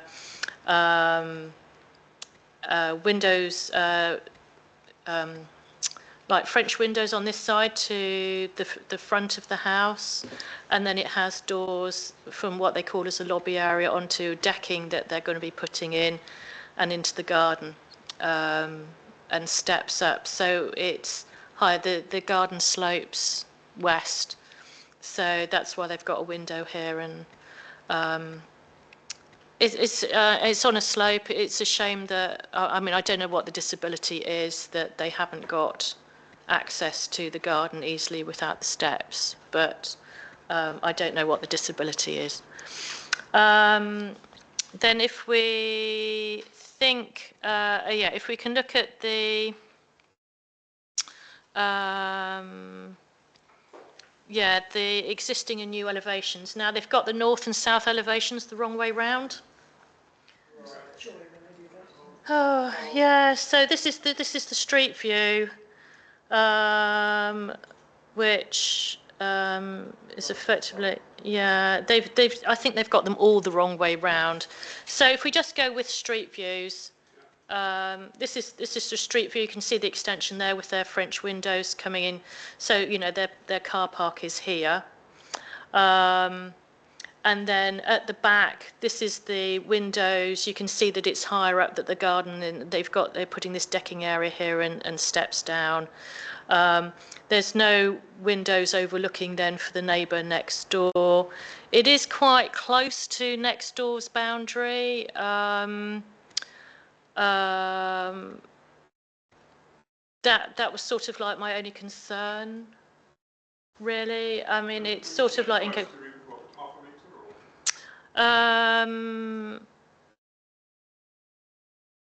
if we go back to the first, was it the map, the existing floor plan? See, that's the neighbour's boundary there.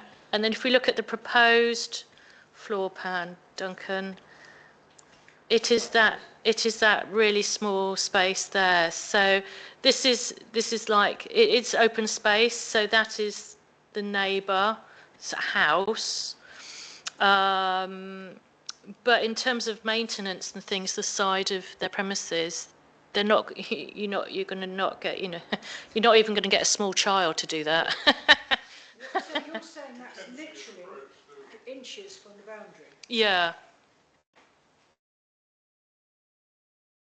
So that was my concern.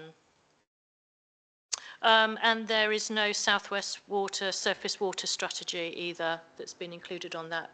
But that could be added as, that it would need to be put in. So I don't have any problems with it in principle, apart from that distance. So whether that needs moving to make it narrower by 75 centimetres or something between that and the boundary. I don't know. So up for a discussion. You can ask the officer to... Yeah. Yeah. Yeah, yeah. I'm with you on this. I think it's a much better Mm. Yeah. Have you got can you Google it so you look up the street so you can see 10864? Right. There used to be a perfect, they all used to be exactly the same. Mm. But over the years, they've all done this. And I think if you go up to number 4, I think number 4's already done this. Extension they did. Yeah. See. That's a 2-storey extension, though, isn't it? The whole house. Yeah. And they've done it. They've gone backwards. And looking at that, it is going up right to the boundary. So that would be the gap between the houses. So. So the precedent's really been set. Precedent's already set. So. Do we have a block plan of the area? Block plan. Oh, that would do. See how they used to be. They used to be. So that's symmetrical. That's the one that's gone up to the boundary. And you can see it's got something on the back. Yeah.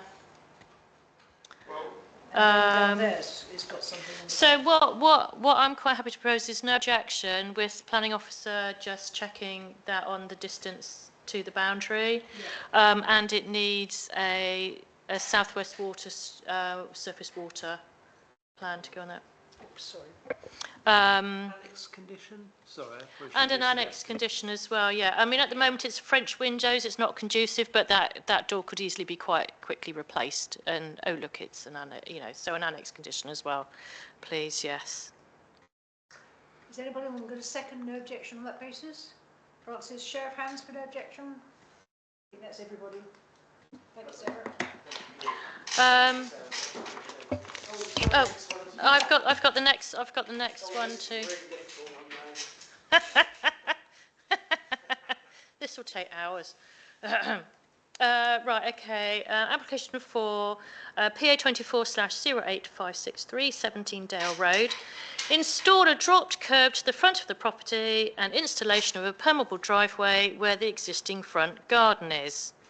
So, if we can just have a Google map and a street view. So we're there in Traralgon,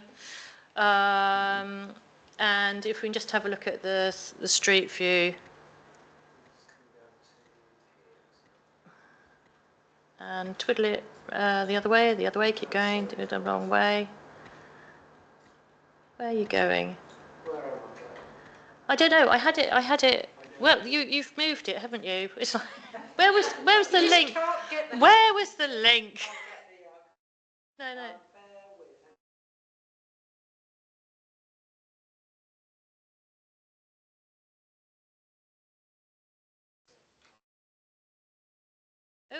Oh, where? Okay. He knows what he's doing. Okay. Okay.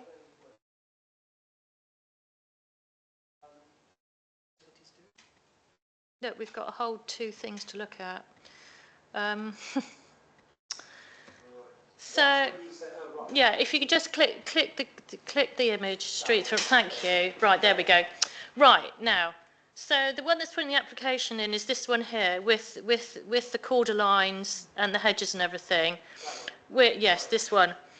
So they want to get rid of all of that to put in a drop curb and a cafe. And I thought, oh no. And then you look, that's what they've got next door as a precedent. And it's sort of like, oh crumbs. Okay, so And the one next door to that. yeah, and the one next door to that, but not the other way. So the precedent's already been set. So it's a really hard one. And if you, the only other document that we have, well, the only document we have is the plan.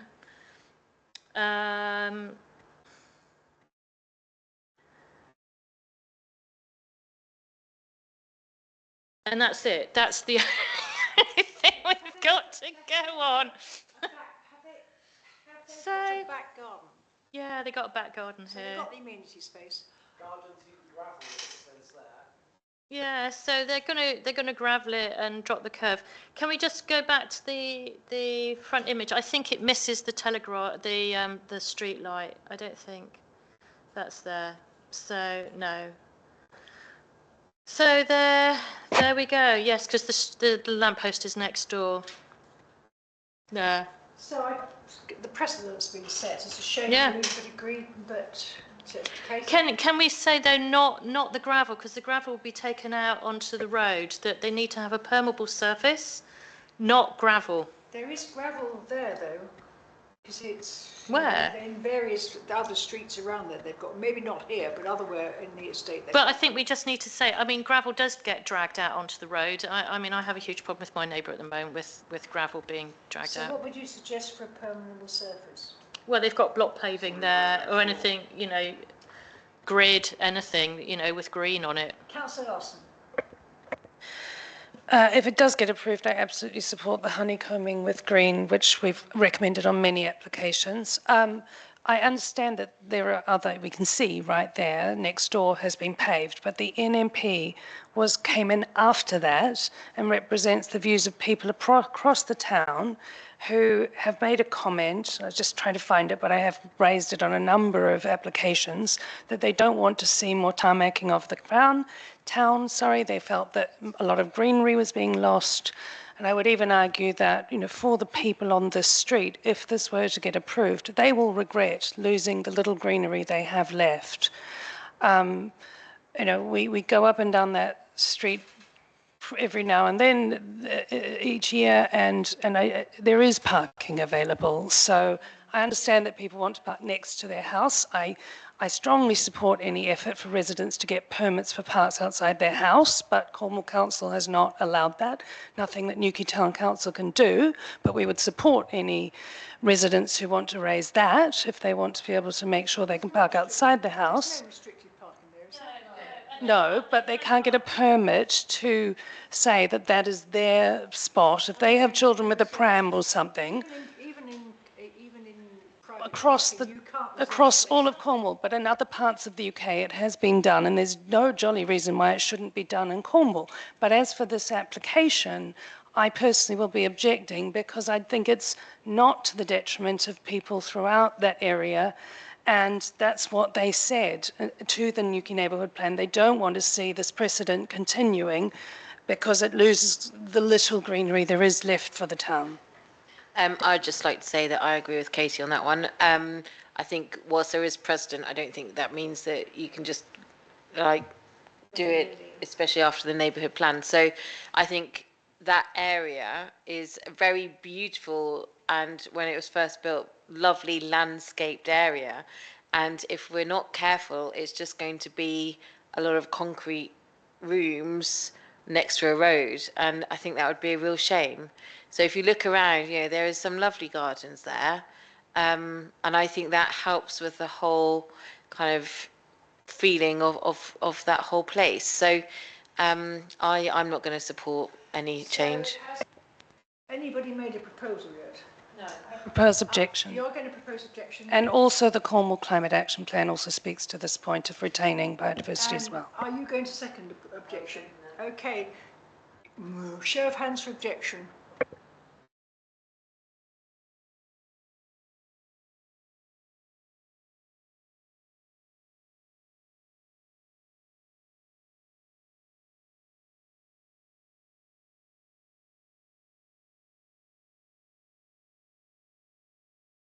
Loss of the green Yeah, space.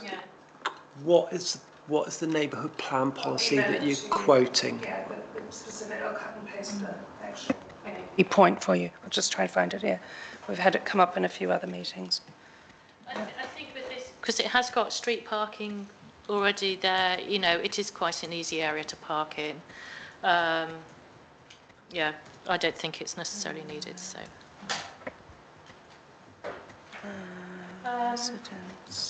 Right, not me. Not you. Right. No. Right, okay. No. Is it you, Duncan? It is me. You need to put your microphone on. I will when I'm Oh, right, okay. So you're just going to mumble quietly in the background. muttering away to myself. Yeah. Okay. Let's just get rid of.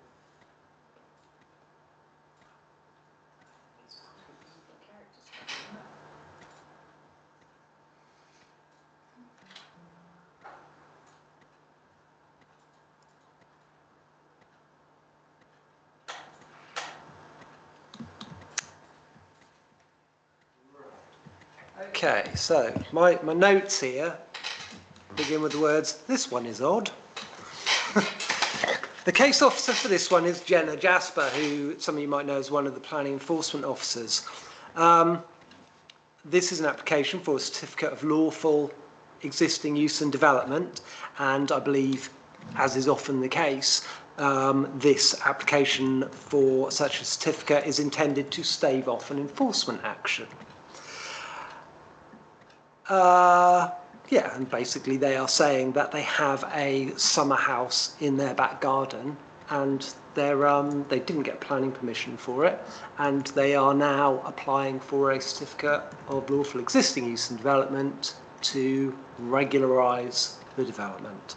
So the location plan, well, you can see there is no summer house in that garden. We do have some photographs of said summer house, which are worth a quick look at. So here we go, there's one. You need planning permission for that. There's two. Well, we will see as the application goes on. So the odd thing is that this application doesn't actually try and present an argument that the development should be immune from enforcement action because of the passage of time. As we hopefully all know, 4 years is the magic number with certificates of lawful existing use and development. The application form actually says we are in the process of installing a summer house in our back garden. And the applicant then goes on to argue her belief that the summer house is within the rules of permitted in development. And my understanding, and yours as well, is that, I suspect, is that there are minimum time periods involved. For the erection of a building, an application for such a certificate must be accompanied by evidence that shows 4 years have passed without there having been any issues. The application doesn't seek to argue that 4 years have passed. In fact, the work apparently started less than a month ago. I'm really not sure how or why we're being consulted on this application.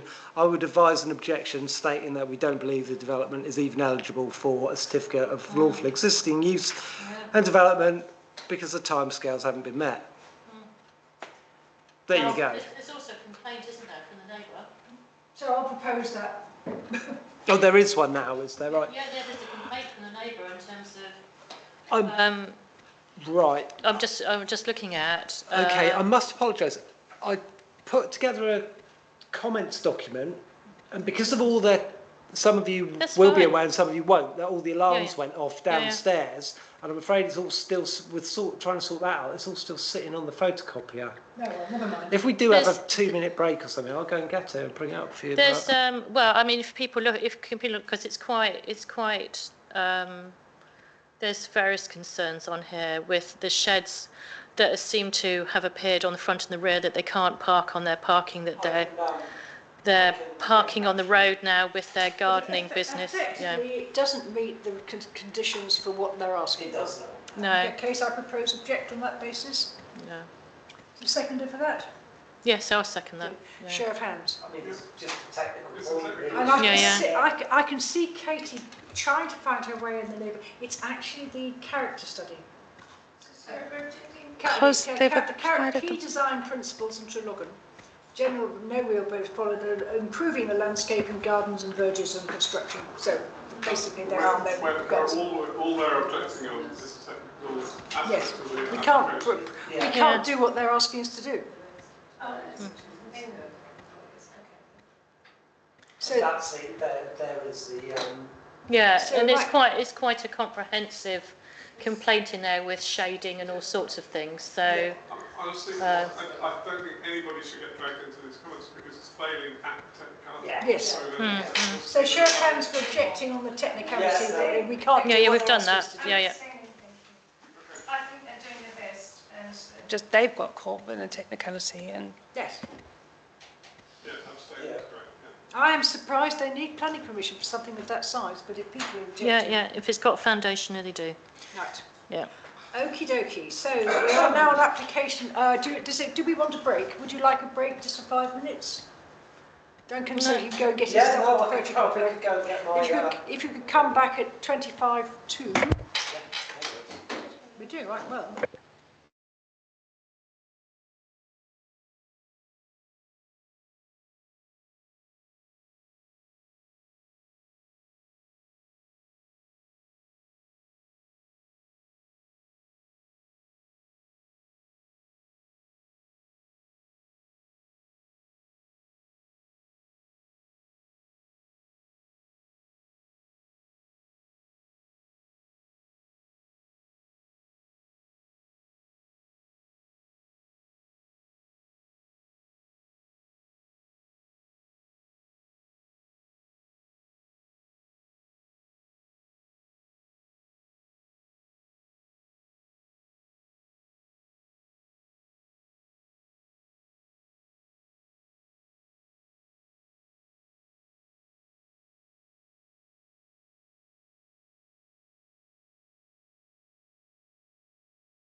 Crack on with this. Please do.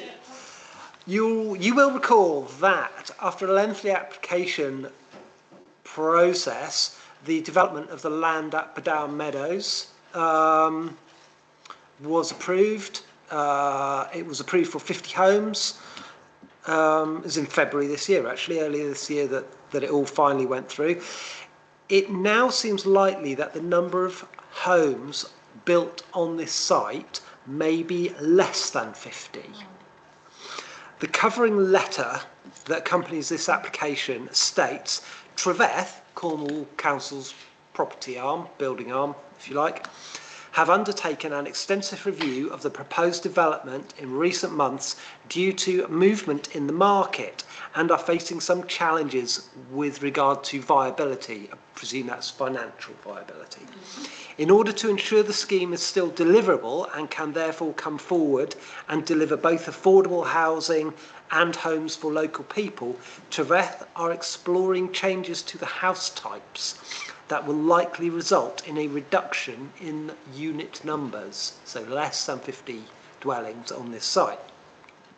We have no detail of the material changes to the scheme, but so effectively this non-material amendment is to change the description of the proposal. Effectively, they're going to say probably up to 50 houses rather than 50 houses. We have no detail of those material changes. They might not happen, they might still do 50. The case officer has confirmed that in the instance that the plans that have been approved, which are for 50, did not reflect what was going to be built, then a separate Section 73 application would follow, which would include revisions to the plans. So this is literally, this non-material amendment is literally a change in the description from 50 homes to up to 50 homes. Are you saying, though, that if they then change the housing mix, they would have to come back with another planning application? Absolutely. Under Section 73 of the Town and Country Planning Act, we would see a separate application detailing those changes. Support that on that basis? Yeah. Do you have hands for support? I think Sarah said yes. If you can, Duncan, if you don't mind saying from us that, given that we understand that we would receive an application where any changes to be made, we have no objection right now. Yes, no, I can include Thank you. Yeah. It's no objection, it's probably better than support. Yeah. Okay, yeah. Okay. So there's no objection, Sarah. On the grounds that we understand this to mean that we would see another application if there are changes. Basically.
Indeed, I'm not repeating all that. I'll just say, so yeah, so there's our plot, our red line application site. Right, so original elevations. So that's the property as it was before. That's the original elevations that accompany the 2021 application, if you like. Then we have what was approved. So if you note the street scene here, and yeah, there is a recessed balcony there, but there is no external staircase.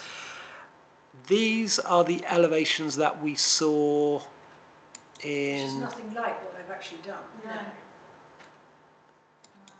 Yeah, no. So this is what they tried to regularise coming up here when we saw it in August. So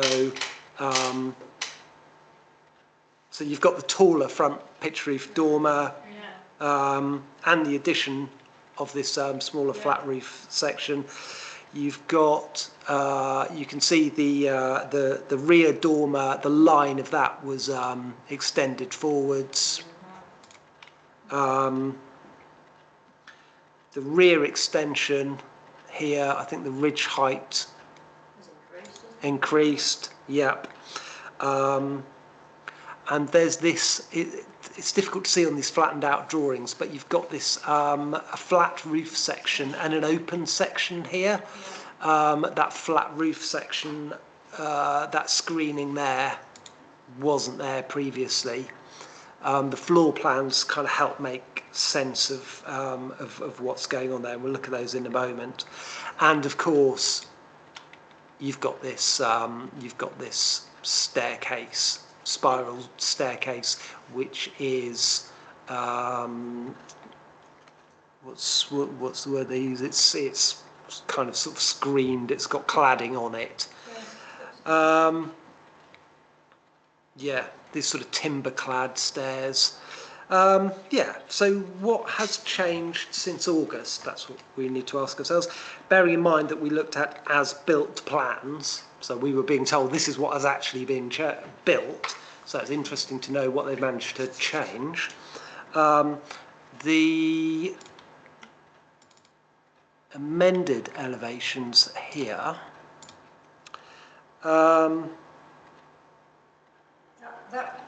That tower doesn't look, when you actually see it in the flesh, so to speak, it's much more intrusive than it appears on those plans. Yeah, I think it flattens it out a little bit. I sort of, in terms of shape, its impact on this one, I thought if you just come down the road, you can see it really does. I mean, if the sun's over here, that's really potentially going to limit and overshadow.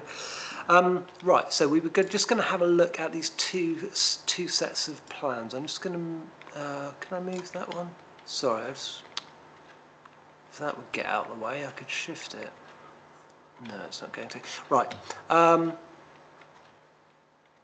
going to have to move that down there. I just want to put this one next to that one, so I can just flick between them.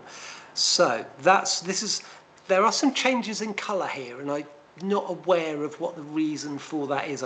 I would pay no attention to that. I don't think it's meaningful to the application, but it does help us see which plans are which. So these are the ones that we saw in August, and this is the amendment. So the front, I can't see any change except for this. There's like this parapet bit, which seems a little bit wider.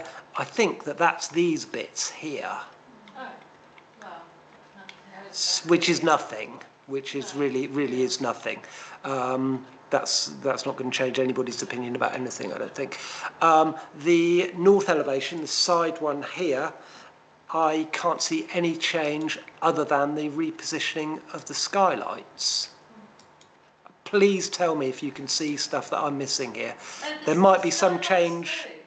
At the rear, yeah. On Yeah. the roof, then they move, that's it. Yeah, so that's the only real change. Change the colour of the wall. Yeah. That's nothing.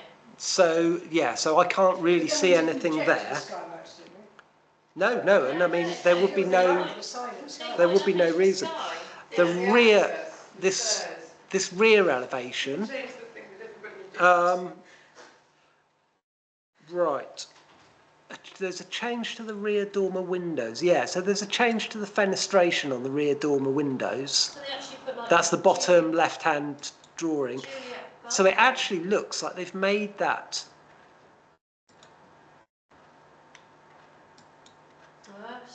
I think I was looking at this and trying to figure it out. The dormer looks wider, but I don't think it is. I think it's because this parapet business becomes wider and it fills in that gap. Has this already been built and they're just Well, we were told these are as-built plans, so there are changes to the windows at the back, but they're not really meaningful. And in actual fact, they would appear to have added more glass, and then. I don't think I can see any changes to the. No, I can see no changes to the staircase, and then again, that bottom right hand. The only change that I can see, unless I'm missing something really obvious, is the skylights are moving on that side as well. May I propose, we want to object regardless to the stairwell, I presume, if I may. I guess I'd support that objection to the point about the front shading the neighbours. Were there any other points? Have people complained about the back? Yes, vociferously, three different neighbours. Yeah, so. And I'm rather confused also about the point about HMO to single residence when the neighbours believe it's to the contrary, that actually they're trying to split it into flats. Yeah, I mean, if you read our, what page is it on? Our page 10, you can read our previous objection, and it says we're not happy with the front dormer, we're not happy with what's going on at the rear, and we are concerned that there's potential even subdivision of the property. If there's anything that we want to add to that, then please let me know. Take into account the points the neighbours are raising, that they have the impression, and perhaps they're incorrect, but they have the impression that the back, that stairwell is intended to help a second flat, the entrance for a second flat, which I also think raises a concern about people entering through the back, which in a gentle way is not, but if you increase a lot of the traffic there, that's an alleyway, I've walked up and down it many times, sort of beside the golf course. Don't really want it becoming a main thoroughfare kind of thing. It's just not built for that. I'm not necessarily objecting to have two flats there, though. I just think it's pretty hideous, that's all. That would be fine if they came in and asked for planning permission, but the original planning was to go HMO, single residence, but now it would appear, or, you know, we perceive that it may well be two properties, because why would you need an external staircase from that area if it's a single property?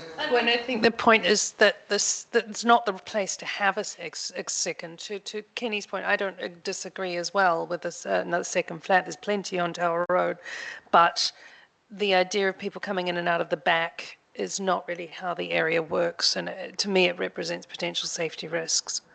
Well, I have to sort of contradict that, because further up, that is how people access. And we've just actually passed, well, we objected to a huge garage that was built into a house, and there is an external, and it is at the rear. I think the principle is you apply for planning permission, you get it, you build to that planning permission, and then you get your building signed off. They have clearly got planning permission, decided it wasn't big enough, and have completely changed it. And we would not have approved this beforehand. So I think it's subject. Like, regardless of stairs, no stairs, this or that, it's not what they said they were going to do. And we can't just let people do that. Otherwise, we'll just have crazy things going on all over the shop. So if doing is providing more accurate plans as opposed to changing anything. We've only got really one comment because the others are all September, aren't they? So there's this, but they're still objecting. And they're still relevant because there's no changes. I mean, that balcony balcony there that's looking directly over into the neighbours and things, you know, if that, it's just, you know, because they've got this flat area here, haven't they, effectively, and balcony on this side. Yeah, I'll bring up those floor plans just so that we.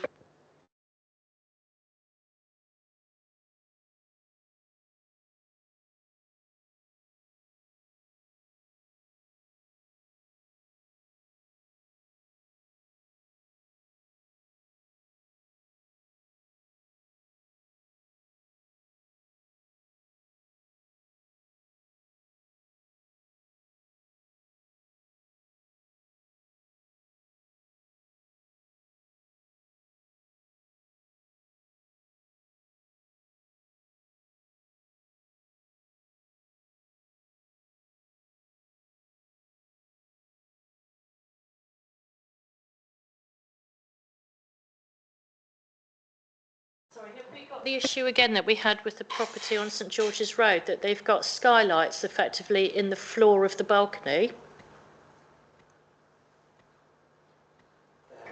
What they call flat roof lights, yeah. Yeah. So we're basically, Yeah. we appear to be basically saying that we don't think we've been told the whole story. Yeah. And that's what the neighbour is saying. Can we see proper plans for exactly what you're doing? What are you intending? Well, I think I don't think there's any issue with the. I'm not picking up any issue with the plans. I'm almost scratching my head as to why they've provided more plans when the plans are almost identical to what we've looked at, and they haven't addressed any of the problems raised by the neighbours or by us. Yes. That's headed up as change of use from HMO to a single dwelling. I mean, that's entirely That's separate. the original planning application. Okay. That's the original. And they haven't changed it to a multiple dwelling, which is what we think it is. Right. And it doesn't resolve the problem that what they've done on the front is totally incongruous to the Yeah. area. So I think to Councillor Williamson's point, you know, really they've come, they're not using it's not fair on other applicants in Newquay if you can turn up after you don't submit do what you said you'd do in the plan. Section 73 of the Town and Country Planning Act allows you to do exactly that, but the idea is that it doesn't allow you to put in place things that are going to impact your neighbours negatively. It's still, those material planning considerations still have to be borne in mind, such as the loss of privacy to the neighbour or the loss of light to a window. So you can go ahead, do something and then go, oh, that's different to what we did. We'll put in an application to regularise it, in this case under section 73, or if it was a smaller difference as a non-material amendment. But the point is that there are issues with what they've done and they haven't addressed those at all in this second set of plans. Well, as I see it, we would never have approved that frontage, never have approved it. Are we saying that we expect them to demolish it? Yeah. Yes. This way, yeah.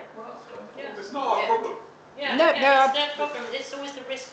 It's always the risk you do that you can have. It can be. You have to pay for it to be demolished. There's examples around the countryside of whole houses having to be demolished. It is very rarely. It very rarely happens, but that's not our problem to work out. No, what we've got to do is look at their So we don't, I think we're saying this hasn't resolved any of our problems. Yeah. With all the objections to just raise reiterate before. what we said last time. I can't see any difference, and we still are not clear whether this is a single dwelling or multiple dwellings. Yeah. And we need more accurate. I think the plans are accurate, Joanna. I don't think there's any question about the accuracy. Yeah. I just think they've moved some skylights and they're expecting us to go, oh, that's fine, you've sorted everything out. Because funnily enough, that isn't what's happened. I mean, what we're saying is we would never have actually passed that design because it is too incongruous in the street. And we said that in our last comment, and I'll put that in our next comment. So I'm happy to propose objection with the comments that we've raised before, with what you've said, Duncan, about nothing's really changed apart from two skylights being moved. I mean, that's surely, they haven't moved the skylights, they're just making the plans more accurate.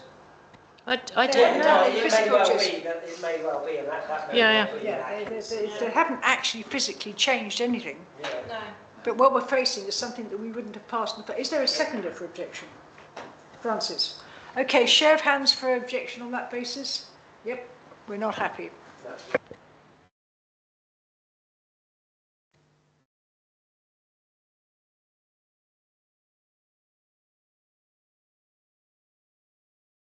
This is a good evening for applications that we have seen more than once. Newquay Trethera School. They are. I was having a look at it. The other day. Non-material amendments. That's not much. There we go. Just a quick view, old view of the school. So yeah, I mean, you've heard me say this more than once now. In 2020, they delivered a presentation to this town council, and we supported the subsequent application for the improvement of the school. The Department of Education have experienced severe delays to the delivery of the new Newquay Primary Academy due to the contract going into administration. And we've seen various applications for temporary classrooms, etc. This application, however, relates directly to the 2020 permission. 3 elements to this. It is to change the tree species at the front of the school, to change the method of achieving the grass area, and a minor change to the proportion of hard landscape area. It is a minor... Covered by landscape condition. I mean, why do they have to come for planning permission for this? Because they said that they were going to do one thing with the landscape, and they've made some very small changes to it, and yeah, it's. So I've no idea what a quercus ilex is, but I'm sure it's great. The Sarah will tell us. It's a holm oak. The evergreen oak. Yeah. Or Escalonia apple blossom, but I'm quite happy to accept them. So can I just propose that we support? Let's not make a mouth of this. I second that. Thanks. Right.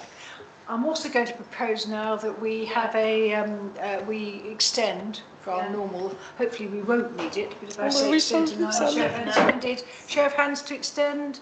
And Francis has to go, unfortunately. Thank you for coming as much as you did.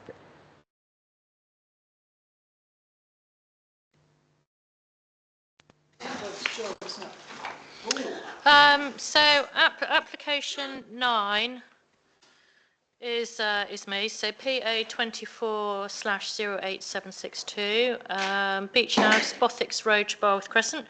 Proposed detached double garage.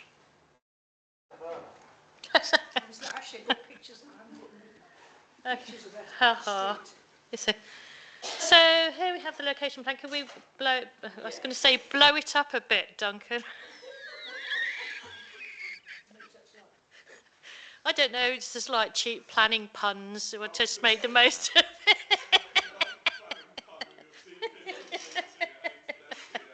Yeah, not losing the plot or anything.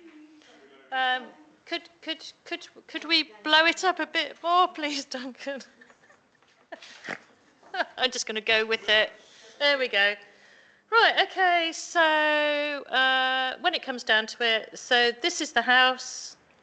And at the moment, their planning permission includes these electric gates, and this is a hard-standing car parking area.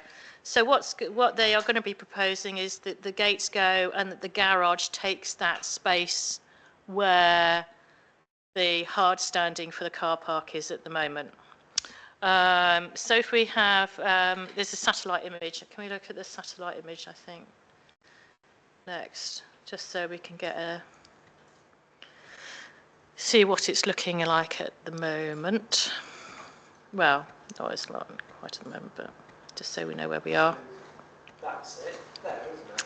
That's Yeah. hard standing there, Yeah, there we go. Yeah, so that's the hard standing there, that's the house.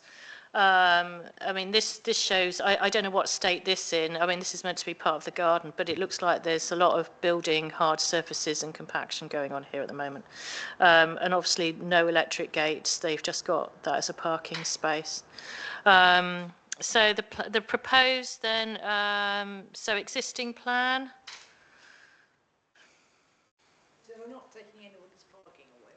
No, this is the existing plan here, and then if we have a look at the proposed, and there we go. So it has like this footpath that goes around, and then they will put a gate in here at the side to stop people walking in and going into the property, and it's the most uninspiring garage you can imagine. So you can see it's a double garage with a small back door, and if you, I think further down, has it got the plan? Has it got no? If we have a look at the elevations, there we go. It is a box. Congratulations, with a. It's not, you know, a contender for garage of anything really. Yeah, I don't think there's any risk of that being, you know, as an annex. I've measured it. It's just over 20 metres from the edge of the cliff, but there is no drainage plan put on with this. Southwest Water, I don't think they hadn't picked it up, but. Then it should, as far as I'm concerned. Oh, It's supposed to pump. Yes, no, they have picked it up. Yeah, no, they have. They have picked it up. They hadn't when I looked at it, but they have now. No surface water strategies there. So the drainage needs to be dealt with on site. But of course, they're going to have that when it is not in 5 metres of the boundary. So in other words, 15 metres of the cliff. So they haven't got much room to be dealing with. Thing bridged our neighbourhood plan, but the inspector refused to look at it. Yeah. So effectively that whole front bungalow, but their solution was, because we did make a big song and dance about it, was they were going to pump the water up. Is that what they're doing? They haven't. No. They haven't said. Never very convincing, but. Haven't said anything. They're not doing anything. And then and Southwest Water, you know, as points out, they need to have a surface water strategy for that because they are creating an impermeable surface over what could have been a permeable car park. So it does need something. And of course, as you've said, that they say that you can't have it within 5 metres of the 10-metre boundary. So they've got a very small area that they've got to put. As you know, a 25 is about 25. yeah. That's not too bad. Yeah. But the whole of the surface water coming off that thingy, which is so close to the cliff, Yeah. that was going to be pumped up. Yeah, but I mean, but it's changed since then. The whole surface water strategy sort of has come in since they've built that house. So there's nothing we can do. The strategy has that they shouldn't be putting water over the edge of the cliff. No, they shouldn't be putting water over the edge of the cliff. But yeah, we're just looking at the garage. So I can't see the garage as a problem really, as long as they've got the right. No, but it is. So I'm proposing really no objection, pending that they have cleared the southwest water, you know, the drainage strategy. Cleared the southwest water drainage strategy in line with current guidelines of drainage in near a cliff edge. Yeah, in line with local policy. In local policy, yes. Yes. Yeah. If they're 20 metres from the cliff edge, then they should be okay, shouldn't they? No, the policy is 5 metres within that. With that 10-metre body, so all they've got is like 5 metres to be playing with. Close, isn't it? It's Yeah. Meters and it's 16.8. Yeah. They've only got. Yeah, but it needs. 4.2. Yeah. Right. Are you proposing no objection? Yeah, I propose no objection. It's going to come in. I'm quite sure they have got a drop curb but just to make sure that they have. No, we don't. standing for parking would have. It's already got that. Yeah. I mean, I could go back and check if you like. Councillor Thompson's point, can we also ask that they create a permeable, preferably honeycombed surface? Outside the garage. Oh, I see what you mean. Sorry, yeah, it's an internal. Got it. Yeah. Could add that to make sure that it's a permeable surface for the footpath on the two sides adjacent to it. Yes. It says block paving. It's got block paving, that's permeable, yeah. Yeah, to form pathway. Yeah. So is there seconded for the objection? Margaret, I think, got on, yeah. Should councillor Murphy?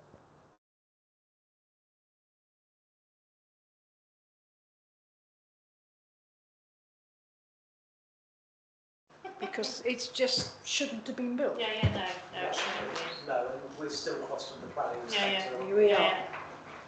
Yeah.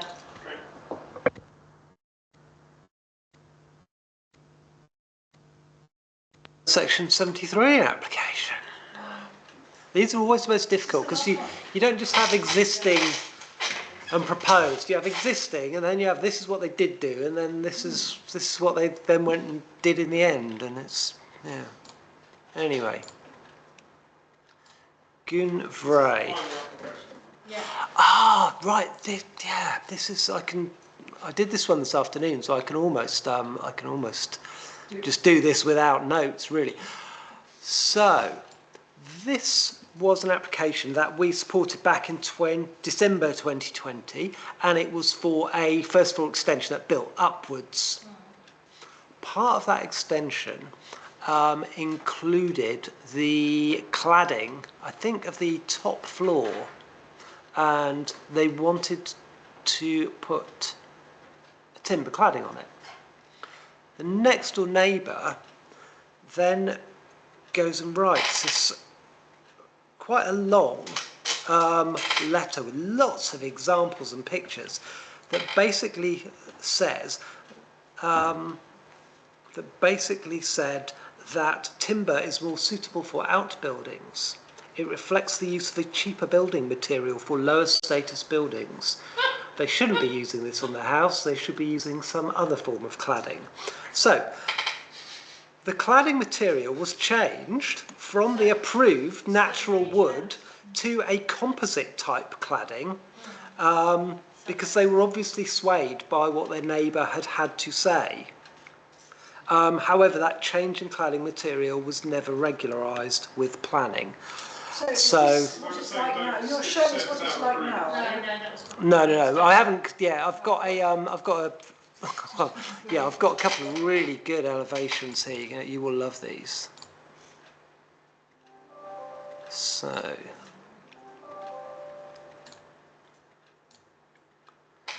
this is the approved extension over the garage, and the top floor clad with wood.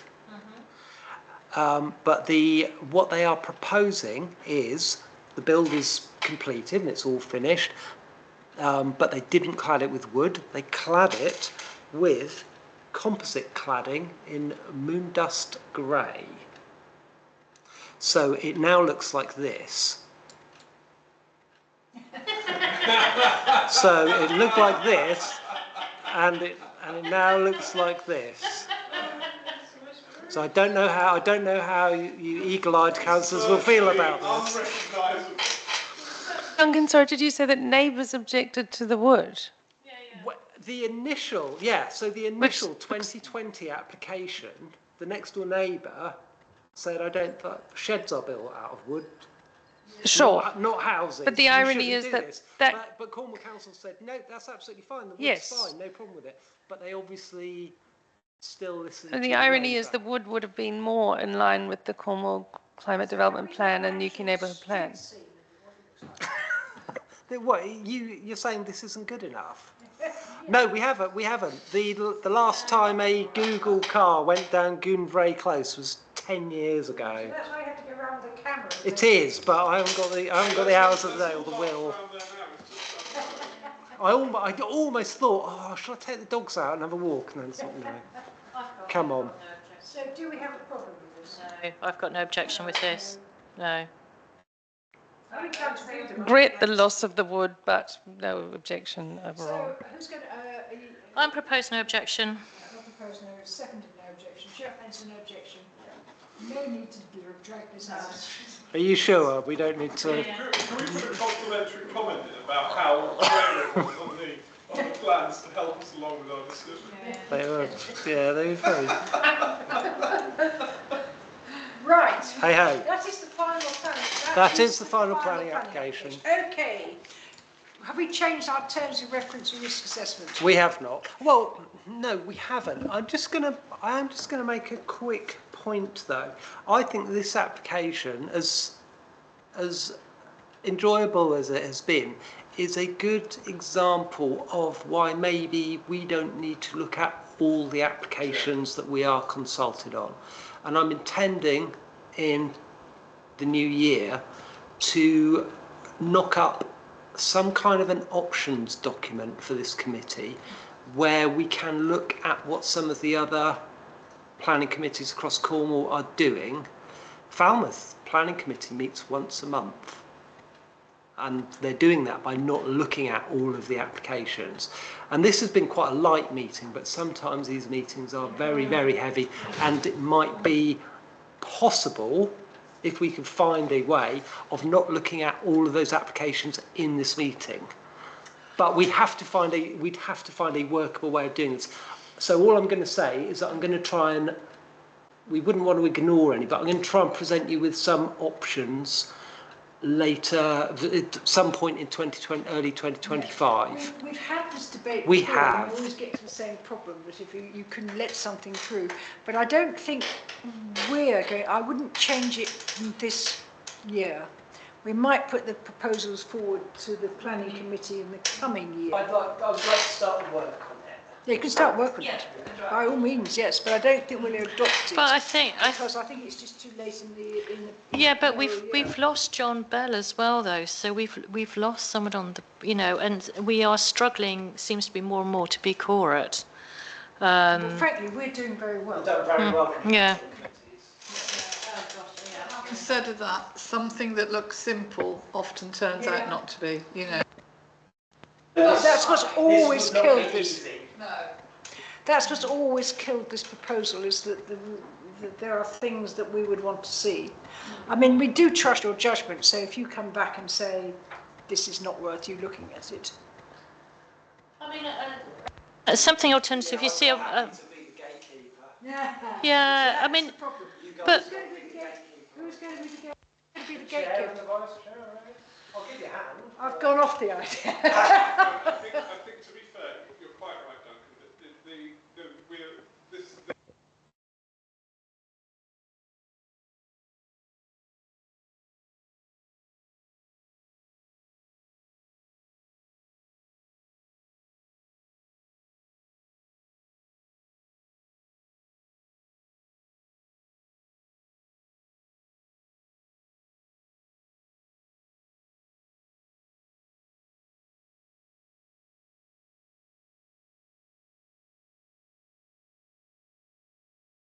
I mean, if I can give a parallel, you know, when the magistrates call them driving offences, effectively most driving offences now, I mean, everybody pleads guilty because otherwise you're going to get fined to high heaven, and you have one magistrate and they just go straight through it. And it's that sort of change, and then if anybody wants to have a trial or be heard, then they can. What we wouldn't want to open ourselves up to is the saying you didn't hear it and you objected, your one person objected. So effectively you'd sit there and with all these post changing of plans, I mean you could do it so that the chair and vice chair meet and spend an hour doing it, and you'd have less jokes and cracks, and it would be quicker. But it is risky because you might miss something that is important. It is, yeah. There could be a...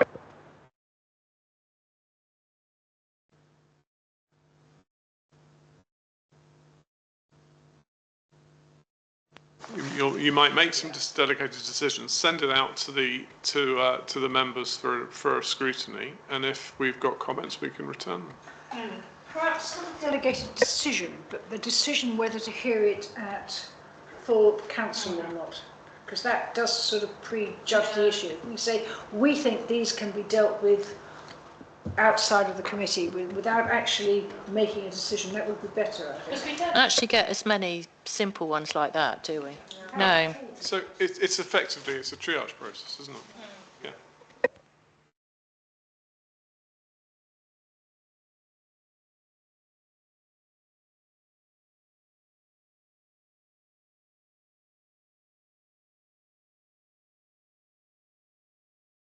Forest is concerned, I'm very pleased to see Margaret back because we were struggling. Yes. We were struggling when you weren't here. But we've done well. We kept going. We need to keep going. What's our data? Well, we're getting to the late mid. So, have we spent any money? We have no working parties, nothing on that, no. Oh, we've gone past. Yes, I mean, I think the only one that might come into focus is parking if something comes up. But I don't think anything has come up recently in the system. And we do tend to get hit with these various odd. So, for instance, the Nans Lyden one, but it was interesting. The 20 mile an hour, I couldn't get a meeting of the parking. They were so bored with it. I've had a quick look. Jacob sent it through, and they have put some restrictive car parking, but they still haven't got that island. They've still got the island there. They've still got a pinch point there on that, which I have concern about. And as I said, the shops that are down on that main street have lost their parking. They've got sort of like small bays, where at the moment there's parking down there solid. So I think there will be issues. What have we got to respond on it? We're only going to have a three-day window in which to do I'm this, unless you want to meet prior to the meeting. I am wondering whether we should, at this point, since we know we have it, that we should refer this down to the parking working party to report back on the 17th. Yeah. Is everybody happy with that? That's fine. And we'll. Whoever's on the blog, so I'll get the details, and that's the way. Same people, but we can do that by email and come back. And you've obviously got some strong ideas on it, so we'll just. Our deputy town clerk. Yes. Because he wishes to feed back to us about this. He doesn't feel it goes far enough. Right. So we want his commentary as a not as a administrator, but as a resident. Yeah. Is he allowed to do that? I don't see why he can't. Yes. Tell you what he is. Somebody lives there. Why he can't tell you what he thinks about it? So if I copy in both the clerk and the deputy clerk saying we've taken this on board and we will discuss it and the parking, copy them in, and I suppose we have to copy it across the whole of the council, do we? Or is this one of these? So we copy it across the whole of the council and say any comments to me. Of the parking working party. The parking working party will then report back to the planning licence. So is that am I sending this out to say that, or? I can do it. Yeah, that would be great. Yeah, I'll do it. Yeah. Yeah, so just treat it like any other sort of. Yeah, I'll do that. Ones we've got. Yeah. And I will be sending out messages to anybody who's interested, or to the parking work. But yeah, 20 mile an hour, we got very little back. Yeah. Yeah, I mean, to be honest, I'll send it out. You need to think about the date, though. Oh, we'll talk. We'll iron out we'll iron out the details by email tomorrow. Yeah. No problem.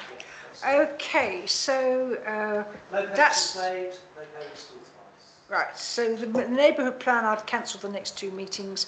As we can see from the comments today, that we have to wait for the schedule of the new Cornwall local plan before we can work at the same time. Yeah. But what we can't do is go in before, because otherwise it just overrides our policies, which is ludicrous. But there you go.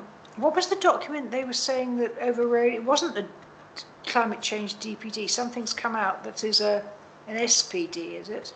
Yeah, I'm going to find out about that. Yeah, we haven't been consulted on it. No, I'm going to ask Fiona about that.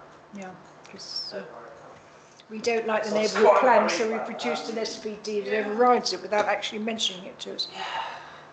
I am surprised that there has been no consultation. Right, finally, we haven't spent anything. No. Do we have any other correspondence? Yes, so you've got the appeal notification for 6 Cornish Chuff on Porth Way, which is a householder under the Householder Appeals Service, so there's no opportunity to submit comments.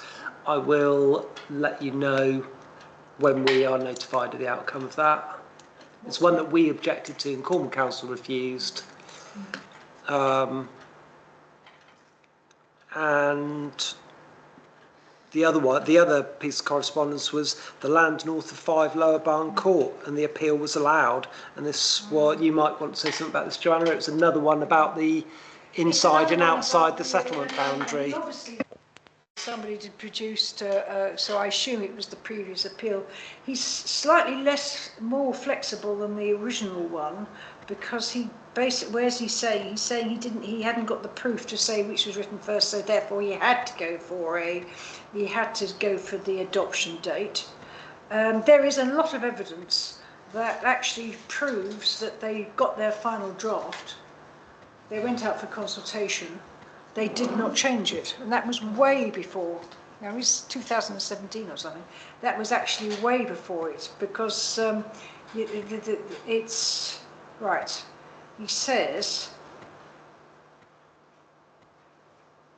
it's not clear if the draft in question is consistent with the ultimately made MNP, and we can actually prove that that draft was finalised, and then the NMP was adopted. Because it just took them such a long time to get the DPD through. That's why they're using it to override our plan. I think in the future we really need to hammer that home, don't we? Yeah, well, I mean, the evidence is there, I've seen it, but he was a little, the other one just said, well, I'm going for the adoption date, and I don't care what you say. This one at least said, I don't know, so therefore I have to go for the adoption date. Seem to be about which document is the most recent, don't they? Yeah. Most recent trumps everything else. Yeah. That's happening again and again, and it's now happening to our parking policy. Well, I'm wondering if it's going to happen to our CC. It shouldn't happen to our coastal change policy. But, you know, if they come along and say, oh, well, it's a rounding off to put Skerry Vose where we want it, you know, it's... Don't give them ideas. I don't think I need to give them ideas. They are well sophisticated in all of this. Right. So that's anything else in other correspondence? No. Right. Anybody got any items for information and discussion only? There was one decision on the weekly planning list that I would bring your attention to, and that is the land adjacent to 1 King Edward Crescent, Dane Road. No, it's just item for this is item. Yep. Yeah, this is item 15, and the land adjacent to King Edward Crescent, you know, they wanted to build a town, as we all know this one quite well, has been refused. Yeah, again. Because we haven't got a weekly decision list on there. Yeah, Well, you should well, have. presumably that will probably go. I mean, it's about. Oh, I'm surprised that hasn't gone to appeal. So we'll see how it goes. Well, we'll see if it does. But I thought that was quite a. Considering that we've objected to that again and again and again. Sorry, I do apologise. I've not put the attachment on. That's the one with the extension of the house into the sort of car park right there. It's the building of a new house into the car park. This new house, you voted for it, Kate.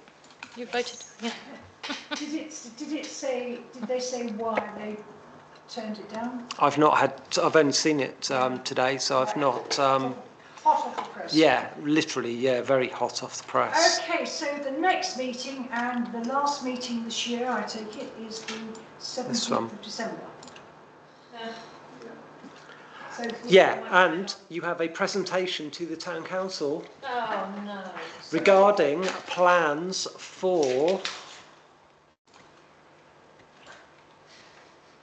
This is going to be an interesting one. Is it? Because it's not a developer that's coming to present to you, it's the applicant. You remember this one? You remember this one? This tiny little thing that they were going to build into something quite a lot more substantial. Yes, yeah. They are going to come along and present to you for half an hour on the 17th. I didn't think we had a problem with this. We had a very strong objection to it, yeah. They all flow into one after one. Yeah, they do. So that will be 5:30 on Tuesday the 17th. That's One Tuesday. assumes that the officer must have agreed with us, because otherwise they wouldn't be coming in with to try and persuade us to change our mind. I'm not certain. I'm not certain. Let's leave it to that issue. Yeah. Right, okay, so thank you very much indeed, everybody.